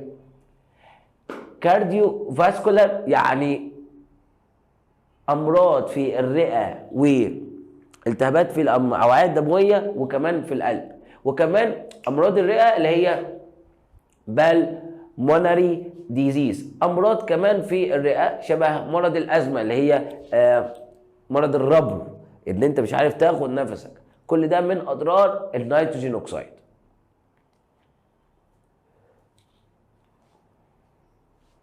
نيجي بقى لاخر جازين معانا هما السلفر دايوكسيد والسلفر ترايوكسيد. قال يا مستر دول جايين منين؟ قال يا مستر من combustion of fuel اللي بيحتوي على سلفر امبيورتيز. تاني يبقى النيتروجين جت اللي فيها النيتروجين امبيورتيز في الهاي تمبريتشر، لكن اي حاجه فيها سلفر تبتدي تطلع لي السلفر دايوكسيد والسلفر ترايوكسيد. بالظبط ايه اللي بيحصل؟ قال لي السلفر لما يتفاعل مع الاكسجين يطلع لي السلفر دايوكسيد، السلفر دايوكسيد برضه يحصل له اوكسيديشن فيطلع لي السلفر ترايوكسيد. تاني يبقى نفس اللي حصل في اللي فات حصل هنا. الاختلاف في ايه؟ ان السلفر ده حاجه سوليد مع الاكسجين، فالسلفر خدنا منه اس واحده مش النيتروجين 2، يبقى السلفر مع الاكسجين يطلع لي ايه؟ سلفر دايوكسيد. يبقى اي حاجه السلفر امبيورتيز لما تتحرق تطلع لي سلفر دايوكسيد. قال لي السلفر دايوكسيد هيحصل له اوكسيديشن هيطلع لي ايه؟ سلفر ترايوكسيد. تعالى نوزن، هنحط هنا 2 وهنحط هنا 2 هتبقى اتوزنت. يبقى كده داخل معاك كام سلفر؟ هتلاقي 2s و6 اكسجين داخلين، وهتلاقي برضو طالع معاك 2s و6 اكسجين خارجين. في مشكله ده؟ اهو ادي 2s وال6 اكسجين، ادي 2 تايمز 2 4 بلس 2 ادي 6. هنا 2s و2 تايمز 3 تديني 6 اكسجين. يبقى دخلوا 2 سلفر و6 اكسجين، طلعوا 2 سلفر 6 اكسجين. وكده بقينا عارفين كل الجازز المضره اللي طالعه من احتراق الفيول. تاثير بقى السلفر اوكسيد. قال لي مستر مش بس كده بعد ما يخلص، قال لي لا ده السلفر ترايوكسيد بيعمل مشكله. ايه هي؟ قال لي مستر بيبتدي لما يطلع في الجو يتحد بالووتر فيبر ويكون لي حاجه اسمها السلفوريك اسيد، الاسيديك رين، الامطار الحمضيه. تاني بالراحه، ده يا مستر غاز عادي لما يطلع في الجو مع الميه يبتدي يكون لي ايه؟ اسيد، اللي هو مين؟ السلفوريك اسيد. عارفين ده مين؟ ده ميه النار يا شباب. فالسلفر ترايوكسيد لما يتفاعل مع الووتر فيبر، بخار الميه الموجود في الجو، ما تبقاش امطار عاديه، دي تبقى امطار حامضيه، امطار صعبه جدا. دي بتعمل اروجن للبيلدينج، دي بتاكل المباني وبتعمل بلاوي كتيره. ومش بس كده، قال لي بقى الكالسيوم كربونات اللي موجود في اي ماتيريال يتفاعل مع الاسيديك رين دي وتكون حاجه اسمها الكالسيوم سلفيت، اللي بيحصل بعد كده ويعمل كروجن تآكل للكالتشرال اند هيستيروتيكال ارتيفاكت. يعني يا مستر بيعمل بلاوي سودا ويبتدي ياكل في كل حاجه حوالينا، تاني يبقى بسرعه كده، ده هيدمر المباني وكل حاجه. يبقى تاني مثلا السلفر ترايوكسيد لما يدوب مع الميه يكون ايه؟ اسيدك، اسمه سلفوريك اسيد. السلفوريك اسيد يا مستر لما ينزل على الكالسيوم كربونات يكون لنا حاجه اسمها ايه؟ كالسيوم سلفيت ووتر وكربون دايوكسيد. المشكله كمان في الكالسيوم سلفيت ده، يبقى تاني بسرعه مع بعض الايكويشن. يبقى عادي يا مستر اخدنا السلفر ترايوكسيد يتكون ازاي؟ لما يدوب في الميه يكون لي ايه؟ H2SO4، ده السلفوريك اسيد. بعد كده السلفوريك اسيد لما ينزل على الكالسيوم كربونات يكون لنا ايه؟ كالسيوم سلفيت ووتر وكربون دايوكسيد. وقلنا يا مستر الكالسيوم سلفيت ده بلاويه كتيره جدا جدا جدا. طب يا مستر البرودكشن انرجي فروم فوسيل فيول، الانتاج بقى اللي احنا بناخده من الفوسيل فيول، احنا خدنا البلاوي السوداء، ايه الحاجات الحلوه؟ قال لي اول حاجه الكتريك باور ستيشن، انا بستخدمه في محطه توليد الكهرباء عشان يطلع لي كهرباء، وده كده انا طبقت اول قانون من الثيرمودايناميك ان هو بيحول لي الانرجي فروم وان فورم تو انذر. تاني حاجه هو ان الكيميكال انرجي اللي جواه اتحولت للالكتريكال اهو. يبقى انا عملت اول فايده ان انا استخدمته في توليد الكهرباء، حولت الانرجي اللي جواه اللي هي كيميكال بقت الكتريكال. طب يا مستر في العمليه دي ايه اللي بيحصل؟ بالراحه. قال يا مستر اول حاجه في a large amount of fossil fuel بيحصل له ايه؟ كونسيوم، بستخدم كميه كبيره من الفوسيل فيول فبتطلع لي كميه كبيره من الكربون دايوكسيد اللي هو بيعمل لها جلوبال وورمنج. فايه اللي هيحصل؟ اهو جلوبال وورمنج. يبقى احنا خدنا فوائده ان انا بولد بيه جنريت الكتريستي، بس اضراره ان هو بيطلع لي الكربون دايوكسيد وبيطلع لي غازات تانية. بس من اصعب واحد بقى اللي بيعمل نصيبه هتقضي على الكوكب كله، مش تعمل كم مرض لكم واحد، لا، انها هيعمل الجلوبال وورمنج. الكربون دايوكسيد بيزود التمبريتشر بتاعه الاير، بتزود درجه حراره الجو، فاللي هيحصل هيزود يعمل لنا الجلوبال وورمنج. ادي الالكتريك باور ستيشن محطه توليد الكهرباء. وعايزك كده تراجع معايا، احنا اتفقنا في الاول قلنا الانرجي بتتحول من فورم للثانيه. بالراحه كده، لما تيجي كده الميه بتبقى موجوده متخزنه فتبقى جواها بوتنشال انرجي. البوتنشال انرجي دي تبتدي تتحرك تتحول لكايناتيك. لما نحط الكول نبتدي الكول ده نسخنه ونحرقه ونعدي عليه الميه، فايه اللي يحصل؟ الميه دي تسخن تسخن تسخن فتطلع لنا ايه يا مستر؟ ستيم، البخار. البخار ده يا مستر يخش على حاجه اسمها التورباين. التورباين دي تبتدي تتحرك فتبقى كايناتيك انرجي. خدت بالك؟ الاول كانت كيميكال، بعد كده مثلا لما سخناها طلعت لي ثيرمال، بعد كده التورباين اتحركت بقت كايناتيك. بعد كده التورباين دي احنا ربطناها بحاجه اسمها جنريتور. حاجه اسمه ايه؟ الجنريتور. الجنريتور ده يا مستر مولد ياخد الكايناتيك دي يطلع لي ايه؟ الكتريكال انرجي اللي هي تتنقل بقى في اللاينز او الوايرز الاسلاك اللي توصل بيوتنا كلها ونستخدمها. يبقى ده يا مستر فوائده اللي هي جنريت الكتريستي. في مشكله ده؟ بس اتفقنا قلنا الاضرار بتاعته، ده بيطلع كربون داي اوكسيد، وطبعا الكربون داي اوكسيد بيعمل مصايب كبيره ان هو هيزود ايه؟ التمبريتشر بتاعت الجو فيحصل جلوبال وورمنج. يبقى هو تاني فوسيل فيول بيرنينج، فده كده حصل لي ايه؟ ثيرمال انرجي. يبقى الكيميكال انرجي اللي جوه الفوسيل فيول بقت ثيرمال انرجي. فهسخن هيتد باي ووتر، اسخن الميه تطلع لي ستيم. الستيم ده يا مستر اهو يمشي بالبايب يروح للتورباين، يبتدي يحصل لها ايه؟ تتحرك روتيت، فكده يا مستر طلع لي كايناتيك. الكايناتيك تتحول جوه الجنريتور تبقى الكتريكال. افهم الموضوع كده بالراحه. تاني جبنا الوقود بتاعنا الفحم او اي ما يكن جواه ايه؟ كيميكال. لما اولع فيه الكيميكال تتحول تبقى ثيرمال اهو، ابتدى يطلع حراره. الحراره دي يا مستر عدي الميه عليها، اخلي فيها انابيب ميه حوالين الحراره دي، فالميه دي تبتدي ايه؟ تسخن تسخن تسخن، طلع لنا ايه؟ ستيم. البخار ده ندخله على التورباين على المحرك ده يبتدي يتحرك يتحرك يتحرك فتحولت لكايناتيك. كايناتيك ده يا مستر تدخل جوه جنريتور، لما تتحرك الجنريتور يطلع لي ايه؟ الكتريكال انرجي، طاقه كهربيه. وده يا شباب اهو شكل الميكانيزم اللي بيحصل جوه الالكتريك باور ستيشن. كل الشرح ومفيش معلومه في قلب منهجك ما اتقالتلكش، كل المعلومات موجوده معاك. يتبقى لك كده ان انت تقعد تحل وتظبط كل حاجه، وباذن ربنا هوفر لك سيشن تانية فيها حل على كل ده، وتبقى داخل كده الامتحان انت واثق من نفسك وتقفل مادتك. واستنى كمان بعد كده ان انت تقول لي في الكومنتس ان انت فهمت كويس ولا لا. واشوفكم على خير في سيشن جديدة. سلام.